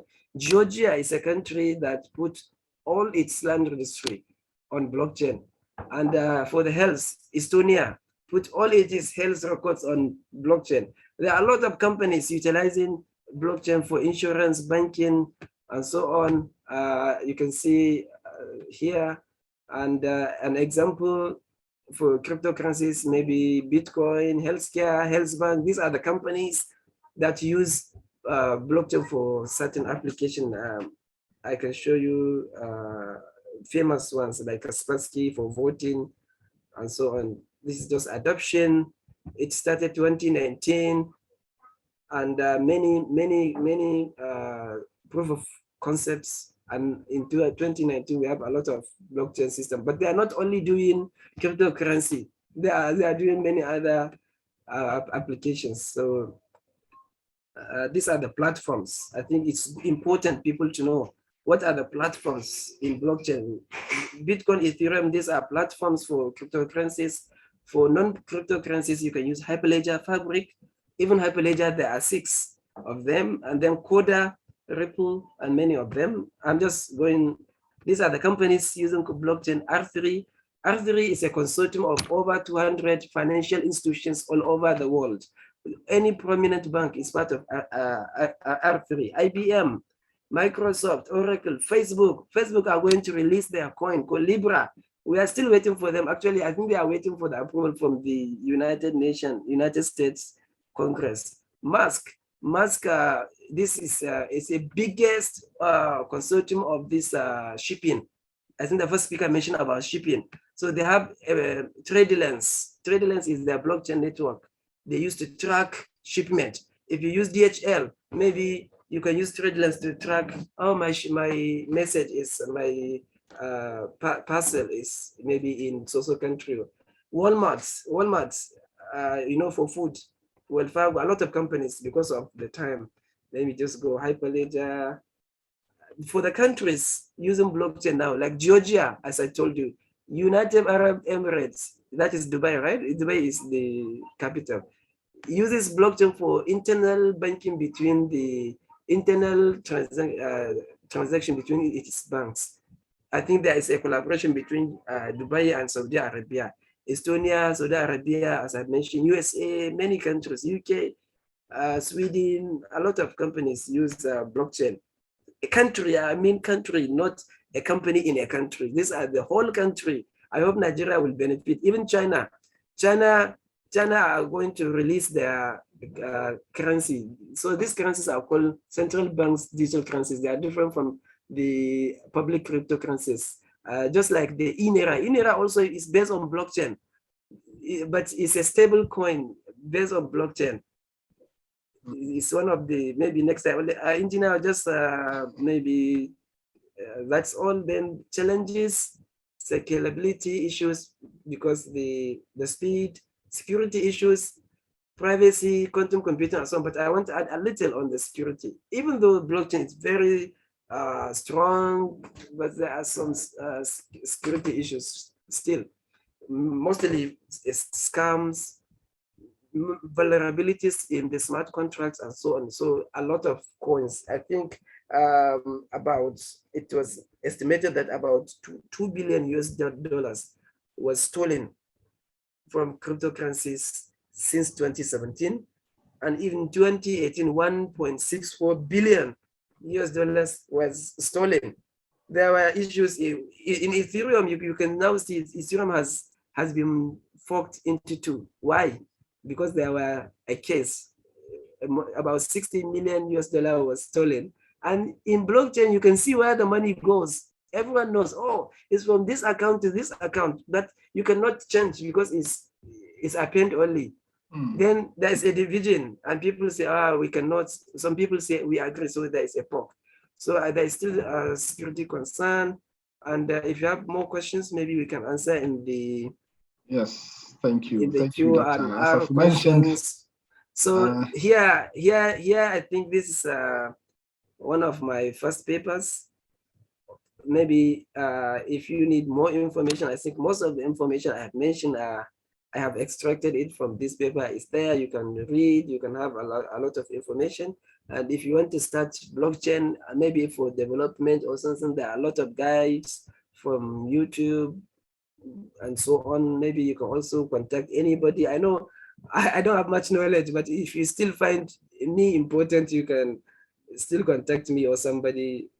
Thank you very much. Thank you very much. Yeah, thank you, Doctor. And as I've mentioned earlier, of course, 20 minutes is just introduction for you guys. So we apologize for giving you this very short time. I guess we'll have to find time to invite each and every one of you to give us a full talk, maybe an hour or an hour and a half talk. And that way we could get to learn more from all of you. So thank you very much. Hopefully you'll also be around after this last talk and get to address some of the questions that we'll be having. Again, just remember to use the chat box to type in your questions. I can see some already typing in. Finally, I'll call on Engineer Bello Usman Abdullahi, who's a blockchain software engineer and also a marketing and PR manager for the International Council of Registered Blockchain Professionals. Again, cutting your CV short. Thank you for accepting our invitation. If you could unmute your mic and give us your talk. I do apologize once again. The time is very short, so if we could have that probably about 50 minutes. I couldn't see him, Dr. Tariq. Okay. And I tried contacting him actually on WhatsApp, but still couldn't receive a response. So I think. Okay. All right. So in that case, we'll have more time for Q&A then. And I think I've already seen a question that was typed earlier. Let's see if I can find it. It says, what advice would you give us beginners as to how we can perfect ourselves as well as better manage our emotions and risk controls? I don't know if Mr. Jega is here, who's our first speaker. Mr. Jega, are you here? Do you want to answer this question, or maybe call on, I don't know, anyone who feels want to answer this question? It's asking again about how to control or how to perfect oneself and better manage emotions in terms of risk control. Yeah, I'll come in on this one. Okay, Engineer, thank you. Yeah, so one paramount thing I'll tell you about crypto is a brutal market. So what you do is you have to first and foremost look at that funds that you don't have any plan to use them in the near future. Maybe you want to invest, then start to look at 6 months or 3 months. Then you can remove all emotions and invest. And before investing, I would advise it's better you go for training. This is money we're talking about. You don't play around or gamble with money. It's better you seek for knowledge, you understand this is what I'm doing, and then you understand that it is a brutal market, anything can happen, and you make up your mind that I'm investing for 3 months, 6 months, and then you can go into it. I think that's the best way to go about it. Thank you very much for that concise and clear answer. I can see a number of people have raised their hands, so I'll call on, let's have a look. You have Abubakar. Can you unmute yourself, Abubakar? Ask your question. Maybe we'll pick maybe 3 questions and get those addressed just to get as much questions as possible. Abubakar. Dr. Wudil, can we unmute? Is he here? Abubakar, yes. I cannot even see. Can you unmute yourself and ask your question if you're here? If not, I think we'll, so I think we'll move to probably Jamilu Muhammad Sani. Jamil Muhammad Sani.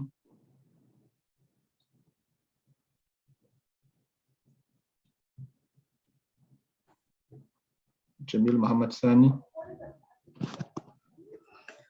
Hello, Dr. Tariq. Hello. Hello, can you hear me? Yes. First of all, before I ask a question, I would like to thank you for this wonderful opportunity this afternoon, and I really enjoyed this. Question is that is there any can join you and maybe the social media handles so that our learning in this Right. I think I'll just answer that straight away. I think Dr. Wudil have already posted the links to the social media platform, so you can go ahead and follow these, and all the information would be there. So there's videos of previous sessions and a lot of other important activities that has happened in the past and plans for upcoming sessions. So thank you very much. Sorry.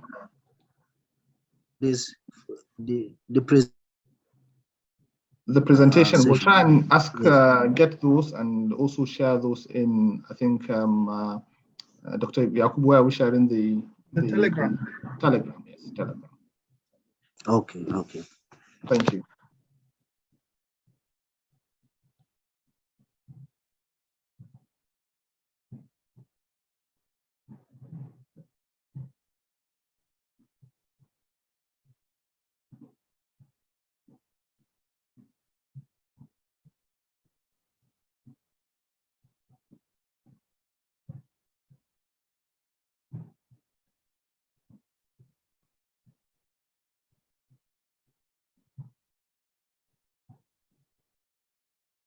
Can you? Dr. Tariq, you are muted, so people cannot. Sorry, Hussein Umar, can you unmute yourself, Hussein Umar? Hussein Umar, okay.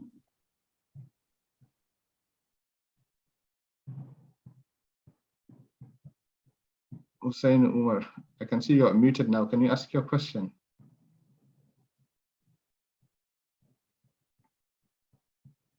No, if not, we'll move on to Malami Mohammed. Malami Mohammed. Hello, good afternoon, everyone. First of all, I would like to use this opportunity to thank the organizers of this important event, and also want to thank the presenters of this very wonderful presentations. I would like to make a comment. Maybe Arewa community need to do another session of this important program, because looking through the participants, I can bet you that most of the participants here have joined in order to be educated in the particular case of maybe cryptocurrency, which is FI, which everyone knows that this is what is currently trending in Nigeria. So maybe in the subsequent edition of this program, Arewa community will gather some experts to talk through about the prospects and the challenges and other issues related to FI, especially as it relates to its acceptability in Nigeria. Thank you very much. Thank you very much. I think informally your question probably is when will Pi explode, if I could say that. But thank you very much. Yes, I think that's the plan. As I've mentioned earlier, we'll try and get these experts in the field to come and give us more talks into what you've suggested and other topics as well. So thank you for that suggestion. I'll call on Aminu Bayawa. Aminu Bayawa, if you could unmute yourself and ask your question.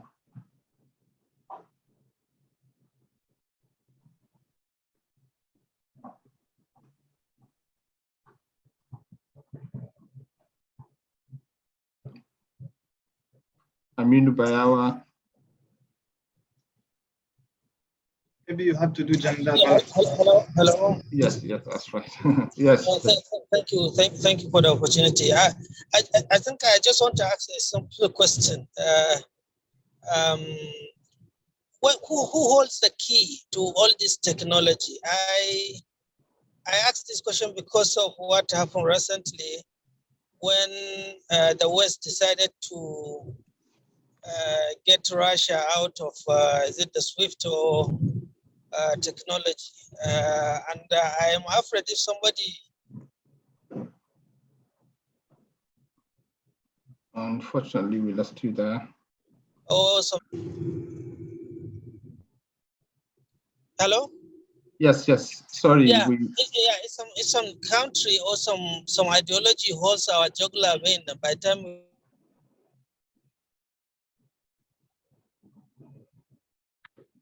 I think for some reason. Get into this technology. Dr. Wudil, did you get the question? I think he's talking about like who owns the technology, this blockchain technology, who can be like the owner, who can be considered as the owner, like, So maybe I'll call on Dr. Sanka if you could answer that question. Okay, I think blockchain or cryptocurrencies, as people are interested, it's not a government owned. No one owns Bitcoin.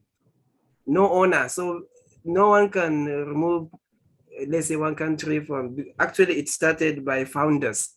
Normally, like for Bitcoin, Satoshi and another person, they started this, and later they joined many founders, and all decisions are taken based on consensus. And then the other people, that is the miners that are involved in the consensus, are also part of the decision makers. So like Ethereum now, there are a group of developers. I can say developers. So most of these developers, they are the ones that decide. So it's not a government stuff. So no government. And that is one of the reasons why, if somebody cheat you, this ransomware, somebody will hack your computer and put key and say, you must pay me so amount of Bitcoin. So you cannot do anything. You cannot go to courts because police cannot arrest this person. It's not government owned. However, later some regulations is required. But even with regulations, they cannot because it's global currency. It's not what country is. Yes. Quickly, Dr. Tariq, please.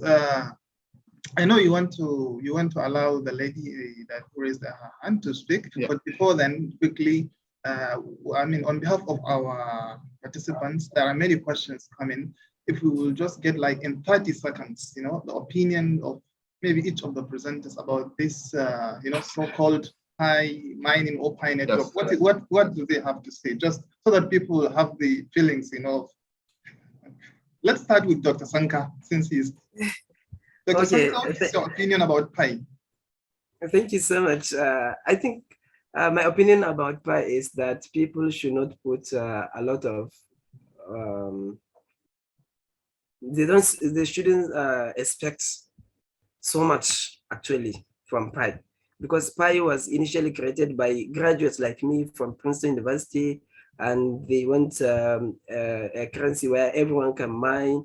And currently Pi is on test network. It has no money, no value now. You cannot exchange Pi to another person. It's just like a baby, you know, baby. So how can you predict that this baby can become Dangote while he's now in the womb? He has not been delivered. So Pi is on test network. So after Pi launch, that is when its value will start counting. And the value depends on the investors. Okay. Its acceptability and the demand. Normally, price of cryptocurrencies depend on supply and demand. If there is huge demand, then the price will go. Okay. If there is a lot of supply, then demand price will lower. Currently, actually, I can see there is a lot of supply of Pi because many miners, in fact, they are not even doing mining. You know, they are just clicking just to tell the Pi people that, okay, I'm in the network.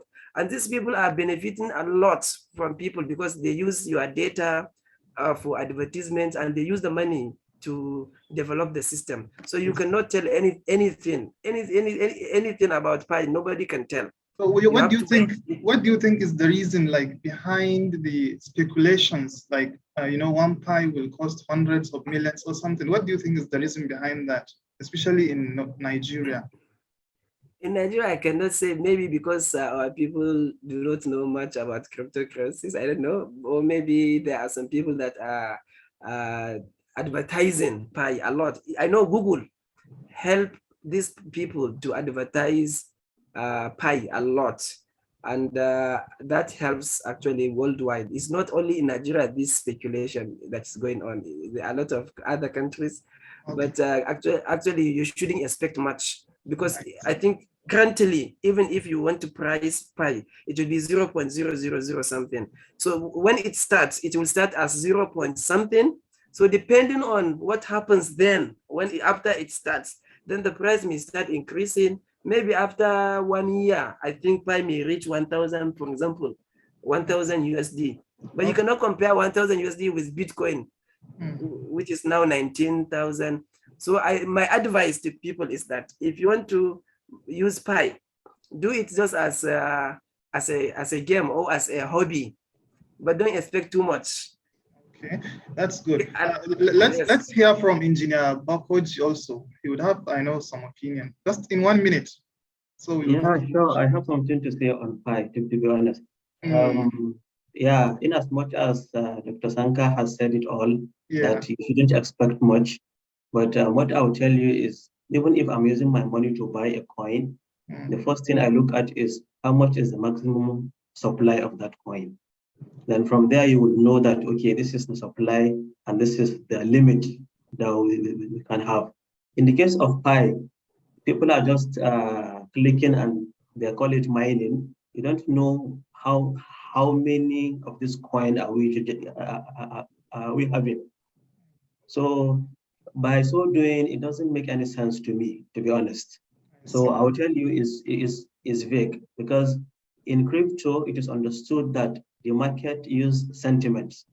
I see. What people are saying, it always goes against what people are saying. So if you tell me that you are expecting 1 billion naira for 1 Pi on something that doesn't have any particular supply, then I don't think. I see. Okay, Dr. Hamza is there. Can we have Dr. Hamza's view also as well? Dr. Hamza? Yes, I'm here. Okay, so, Doctor, what's your view? Yeah, to my understanding, like Dr. Sanka said, this is developed by some, graduates, PhD graduates that are, researchers. So researchers always want to, look at the problem that is associated with one problem and, find a solution to it. So they look at the cryptocurrency world and find out that, the mining is difficult and, the acceptance of the Bitcoin. Like, for example, now you cannot walk down in your street in maybe, let's say, in Kano or in Abuja and go to a shop and ask them to collect Bitcoin. They cannot, because the adoption rate is so slow. So they reversed the process and started, allowing people, just download the app. So far, they have over 30 million people that are currently mining. So like now, even in your friends on Facebook, most of them already have the Pi, mining app. So as soon as it is launched, there are already customers. Unlike any new coin that you will launch today, you have to wait for it. But like Engineer Bakoji said, you have to know the cap, how much is it? You don't know the cap, you don't know the quantity. If it is, infinity quantity, then obviously it may not have the value that you expect. So on that regard, their solution, they focus on the solution of having many people enroll into it. So, and they have achieved that, because just to have over 30 million people, every day opening your app and pressing a button that can mine. Like Dr. Sanka mentioned, that mining needs higher speed computers. So your phone with it is 6 GB RAM cannot do that actual computation of the hashes. So you are not actually mining, but you are just notifying that, yes, I am still an active user today. So they reward you with some points. So yes, you can continue to do that, and you are already building the network. If you remember, they started calling it Pi network. It is actually about the network, not about the actual coins. Okay. They want to build a network before they go into it. So they are still in test phase. They are moved to another second test phase or something. I can't remember actually. They have already launched the mainnet, but transactions are not allowed on the mainnet. Okay. So yeah, I believe people can continue to mine it, but don't put so much hope on it, because yeah. Do we have Jega? Mr. Jega is around, or maybe he's gone. I think if Jega is not here, I think I think probably Dr. Yusuf probably might have a comment on that. Dr. Yusuf, yeah, okay. Dr. Yusuf, are you here? Can we unmute Dr. Yusuf? Yusuf Illo. He's around, I think. Yeah, but probably he's not able to unmute himself. Yeah, I haven't been able to unmute myself. Yeah, assalamu alaikum wa rahmatullah. I just want to comment on Pi as well, yeah?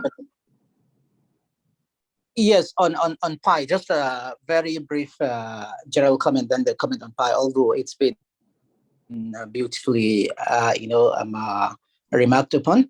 Blockchain generally, apart from all the technological jargon on the background that has been displayed, blockchain is a network, and every other person can make their own blockchain. So just like the Pi that was being talked about, it could be a government can make one, and individuals can come together and make one. And just that, just like a network joining network, every other entity that joins the network is a node. It could be a participating node or a miner node. Miners are those who have the technological, computing capacity to mine. And everyone can decide what their token might be. For example, it could be from solving, a high spec computations, or it could be, for example, EFCC can make their own blockchain. For example, now in Nigeria, just trying to break it down to a layman, like this whistleblower that they are talking about. They could just say, their token is determined by the number of whistles you've blown, the number of corruption cases you have brought to them. And then there are entities who will be able to verify that claim. And if it's ascertained, then from the allowances given to whistleblower, the percentage share, then it could be shared in that way. It could be, on any other thing. It all depends on the makers of their own blockchain. And on that Pi, it has been explained, it's just like on a simulated blockchain network. So actually, the honest thing to those Pi people is that they should just, zero their minds of making any possible gain. That's just the honest truth about it, just as has been explained. Pi is just a simulation. It's on a test network, just like Rinkeby, Ropsten, etc. If you are working with Bitcoin, Ethereum especially, you'll come across very many test networks, which you'll see that you have Ether, which are just like simulated Ether.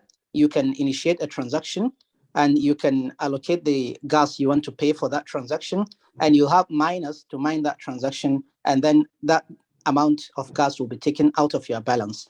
And if you go to a blockchain explorer like Etherscan, which is for Ethereum, you are going to see your block details about your block, the block number, the timestamp from your account, and then to whichever contract, the value, you know, the gas price and the transaction fee. You're going to see all those details just like the actual one, but it's honestly a simulation, and that is just the like of what Pi operates on. You can't just, you know, be mining like that. You are just a normal node and not a miner node. So honestly, the Pi people should just, you know, chill, as there is nothing actually for them right now. And if they are lucky that if it blows, they might get something, but there's no certainty, you know, around that. Thank you for reiterating that, Dr. Yusuf Illo. I think Dr. Jega is still not here, is he? To hear his own thoughts on this. So probably we'll ask more questions. I can see Bilqis, probably we get a lady as well. Bilqis, can you unmute yourself and ask your question or make your comment? Do you have any comment on any questions on the chat you want to ask, Dr. Wudil? Yeah, I think we have a few. But still, I mean, you can give chance to those who have raised their hands. So before I can see Yusuf Garzo.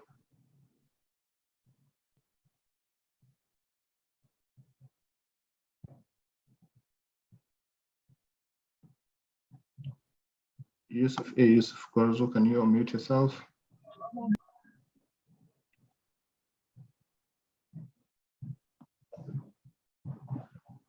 If not, then Umar Sallo Amin. Assalamu alaikum wa rahmatullahi wa barakatuh. Alaikum salam. Thank you very much, and I really appreciate all the speakers for enlightening the public regarding the blockchain. And my question have been answered already. Right. Okay, thank you very much then. We'll call on Saddam Hudu. Saddam Hudu, can you unmute yourself and ask your question, please?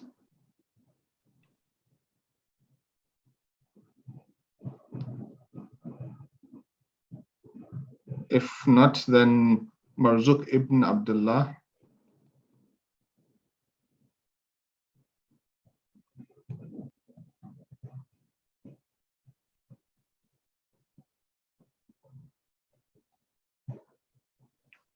Are they able to unmute themselves? Because it's yes, like I think they are. Probably they're not here. I've called on Bilqis. Bilqis is still not here. Abdullahi Usman. Assalamu alaikum. Alaikum salam. My name is Usman Abdullahi. I thank you both the presenters and the organizers for these wonderful presentations. Please, my question is that I'm a PhD student in financial statistics, risk management, and actuarial insurance. So luckily enough, just like 3 days, I was asked by my supervisor that I should come up with a paper or rather kind of research proposal in the area of innovation and digital transformation. So I was thinking, is there any correlation between this blockchain technology and this innovation and digital transformation? I'm glad to know about this. Please, I wanted to at least create so that I can get an opportunity because I really have an interest in the area of blockchain technology. So if there is any correlation, it will be glad for me if any of the presenter will at least somehow guide me or something like that. Thank you very much. Thank you. So probably Dr. Hamza, do you want to answer that? Or Dr. Hamza, yeah? I'm here, but I think Dr. Sanka will be more suitable to answer this as his research is directly aligned with the... Dr. Sanka, do you want to answer that question then? Okay, thank you. I think blockchain, big data,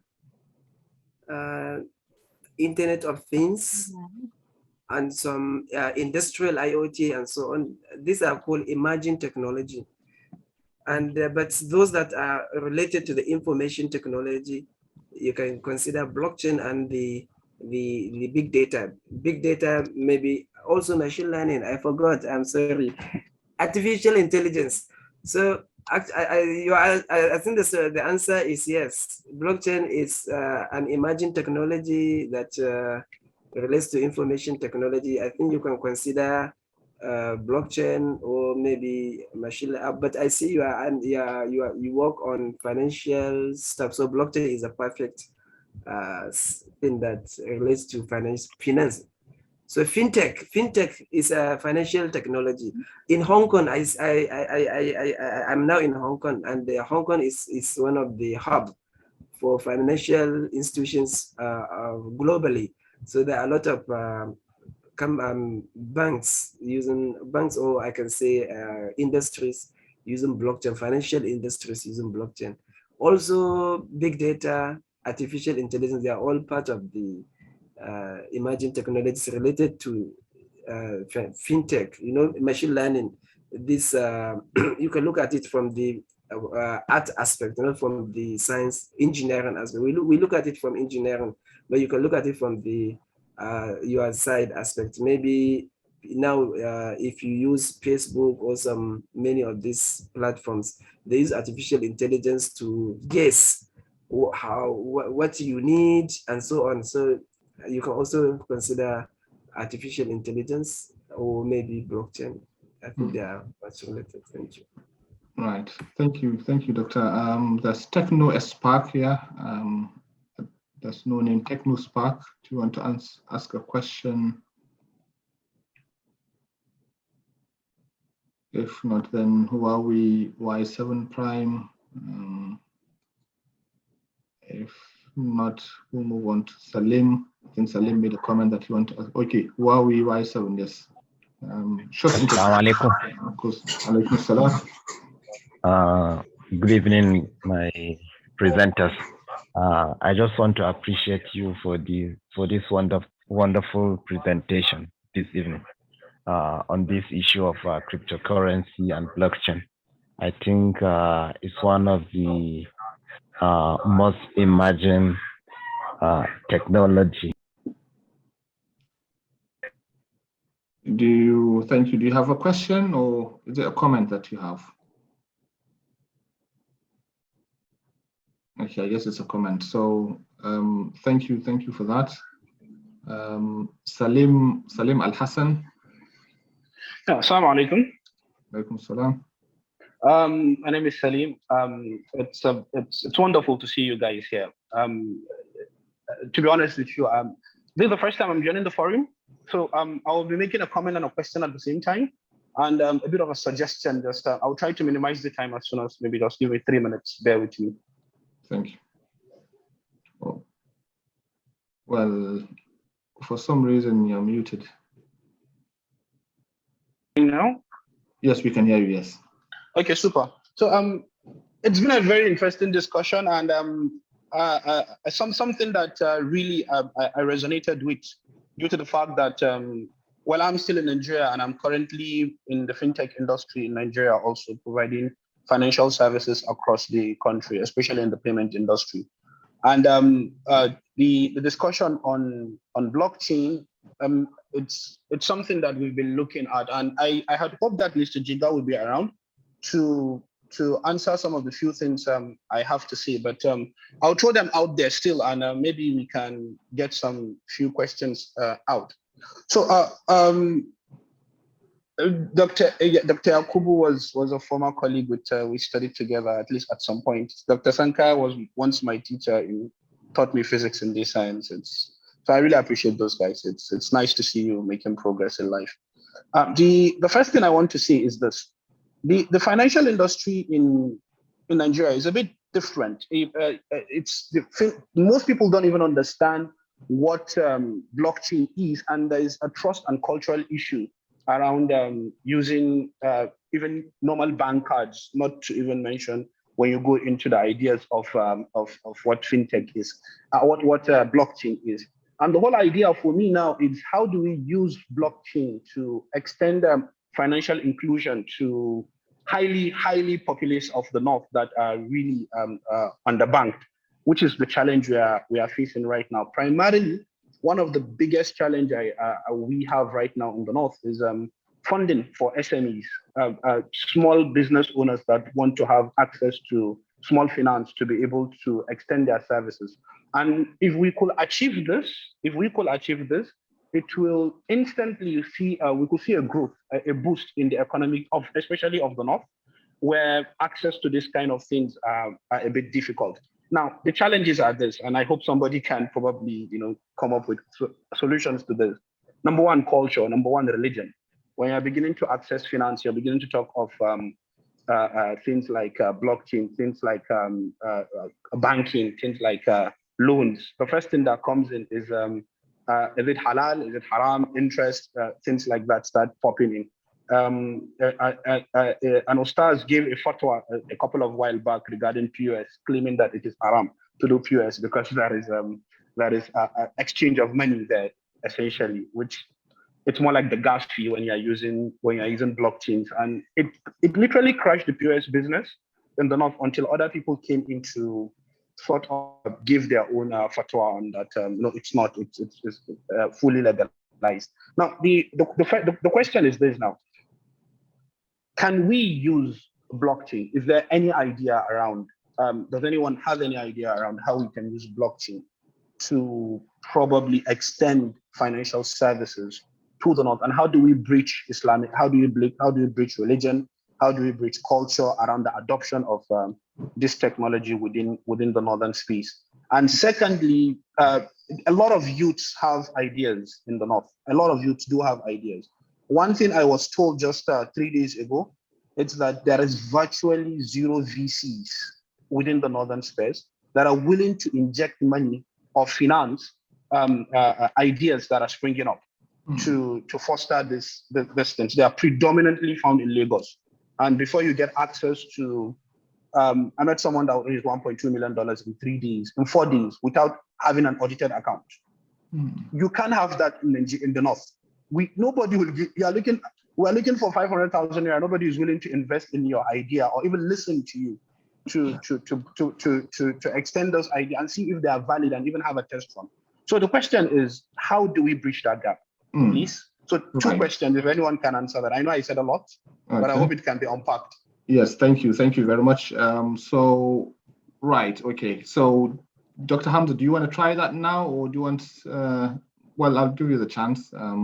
How can we overcome these challenges? First of all, you talked about even with POS, a lot of people are skeptical. They don't want to really accept these new technologies. So how do we overcome these challenges and that we're facing in terms of culture, in terms of religion? Yeah, the best thing about that is you have to intimate the scholars, and like Mr. Salim said, if you are targeting the underbanked or the unbanked, you have to go to you cannot be posting things on social media or everything online and expect them to have it. They don't even have access to that.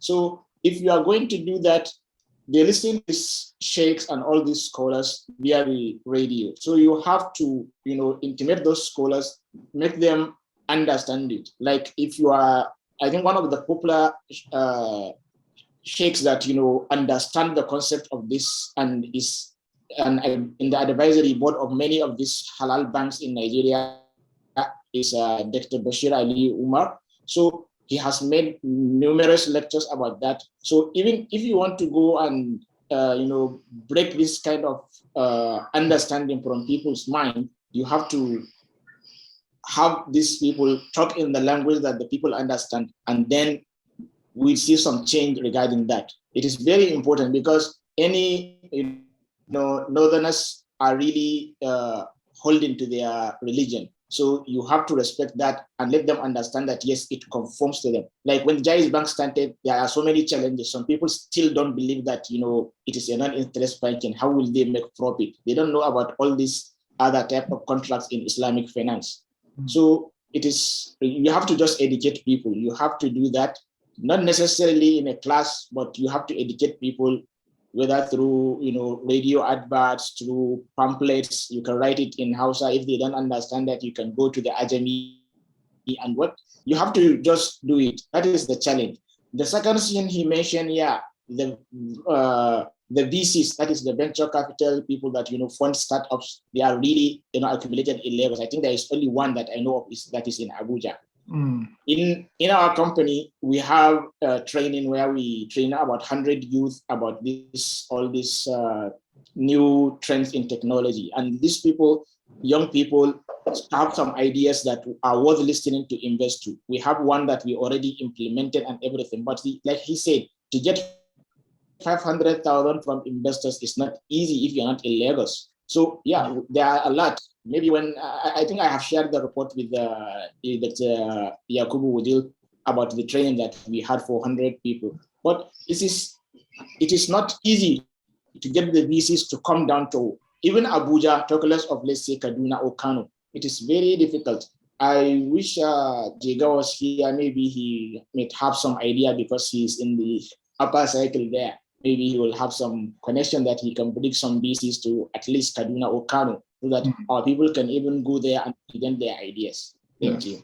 Thank you very much. I think you've done justice to the question, but I don't know, probably Dr. Sanka or my engineer have something to add on to as well. If you could be brief, so we could ask some of the questions that we have and some of the comments, read through some of the comments that we've got as well before closing. I want to quickly add something brief. Yes.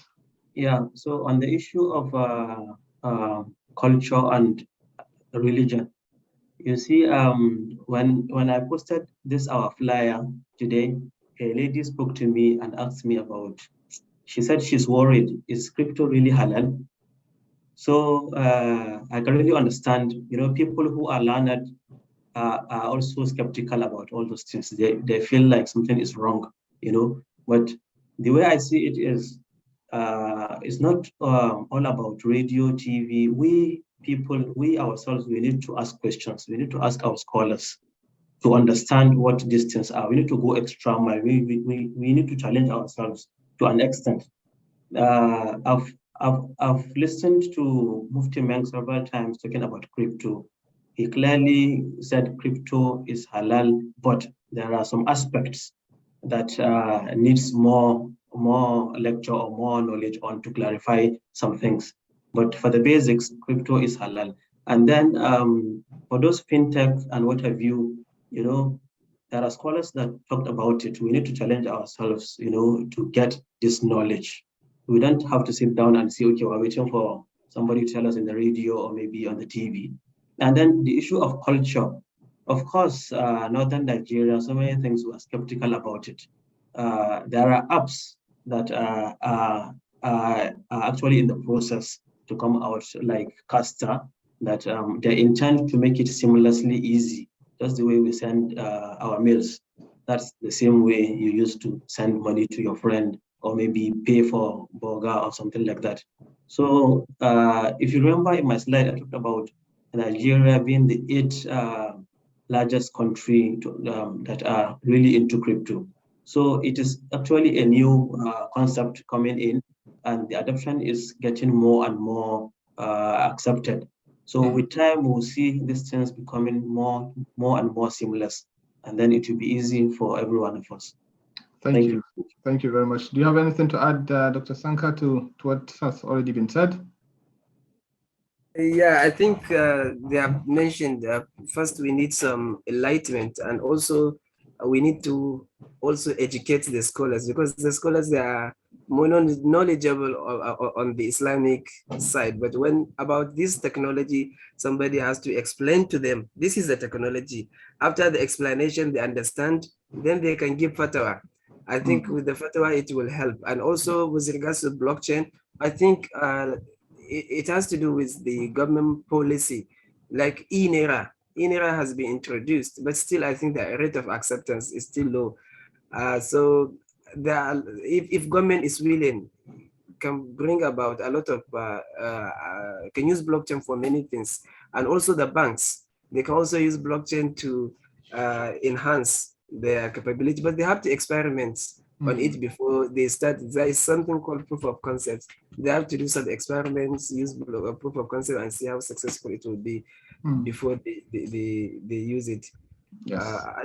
And also lastly, why most people are skeptical, mostly because they think blockchain is only cryptocurrencies.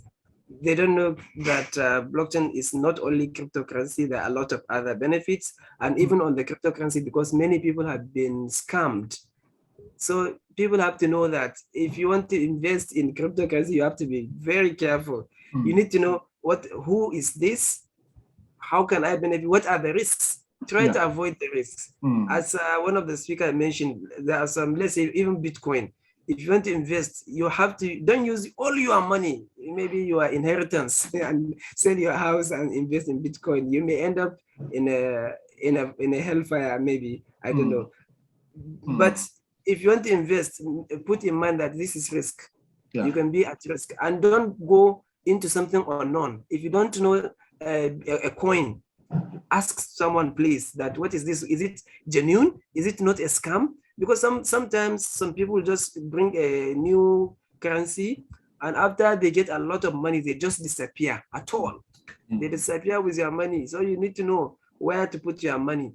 So because of these scams, that's why maybe so many people are skeptical in using these technologies, because of the scams. They condemn the whole technology, not only cryptocurrency and so on. Yes. So yeah, I think it requires a lot of public enlightenment. Thank you, Doctor. So just quickly going through some of the charts, what role can blockchain technology play in addressing our security challenges? Are our subnational governments considering it for identity management? So this is a good question from Abida. Do we have, anyone can answer this question? I think some of these have already been mentioned, but if anyone wants to reiterate, I think that's fine. The question still talks about the role of blockchain technology in security, or in addressing security challenges, and how subnational governments, whether these subnational governments are considering it for any identity management. Okay. Go on. Okay. Dr. Hamza. Like she suggested, the identity system will be very good in helping, the security challenges in Nigeria. So implementing it on the blockchain, it will be very good, because like we have reiterated before, it is very difficult to tamper with. Like now we are still trying to register NIN, and we already have, voters card, we have the previous NIN, we have the Obasanjo era national ID card, we have driver's license, in the bank, we have the BBN, we have the new bank, we have, the old bank numbers. So there are so many data that, they are very difficult to synchronize. But if they will implement a new, platform on blockchain, and you entered your absolute one correct data, then it will be very easy to identify anyone, and you can use it anywhere, because like we said, it is a distributed ledger, so the bank can access it to verify you. If you go to train station, airports, they can still use that ledger to identify you. So it will be very easy to track all those things. And the military themselves, they can apply the blockchain technology to track, their troops, their, movements, their supply chain of, ammunitions, because many things are happening to the military. There are some missing ammunitions, missing equipment, and all those things. But if it is there, as soon as you access it, you took, let's say, so number of ammunition, it is recorded in the system. You cannot come back and change it and say, no, this is what was given to me. So it is very essential if the government is ready to. But like the first speaker mentioned, Nigeria is not ready. Like the government is not willing, not ready. They are ready, but they are not willing, because the transparency, will show so many things that they are trying to hide. So we don't see it for the near future, but the reason we are explaining all this to you, maybe some of us here will find themselves in power. Maybe in the next election, somebody here will be close to the governor of his state. Then you can implement, you can start from your state. Like in Lagos, they have the Lagos residency card. In Kaduna also, they have the Lagos residency card as a means of identification. Maybe you can advise those kind of governments that are willing to do that to put it on the blockchain. So if a new child is born, immediately his information should be captured. He has already been identified. He has his own unique key. So it will serve him for the rest of his life. When he died, we just need to update the blockchain that so-so person with so-so key has died. And nobody can use that social security number like the American call it, or let's say we call it a BBN or whatever we can call it. So it will be very helpful to identify people and to track security movements. Thank you very much. Thank you everyone. I think this brings us to the end of the session. However, before we conclude, I'll just call once again on Dr. Yakubu to just give us a very short closing remarks, and we'll conclude. So thank you very much. Thank you very much, Dr. Tariq, for this wonderful moderation. And also, I would like to once again thank our speakers. Really, they have done well, and even the participants. We have held you for almost 2.5 hours. I mean, that's much, really. So I think I would like to thank you on behalf of the AYMP family. And I will also say maybe we see you in the next 2 weeks. Inshallah, we will come up with another interesting episode of the mentorship program. Thank you very much. Thank you very much. And I think this brings us to the end of the session. Once again, we appreciate our presenters. We appreciate you, the listeners. Thank you. And we hope to see you in our next session. Thank you.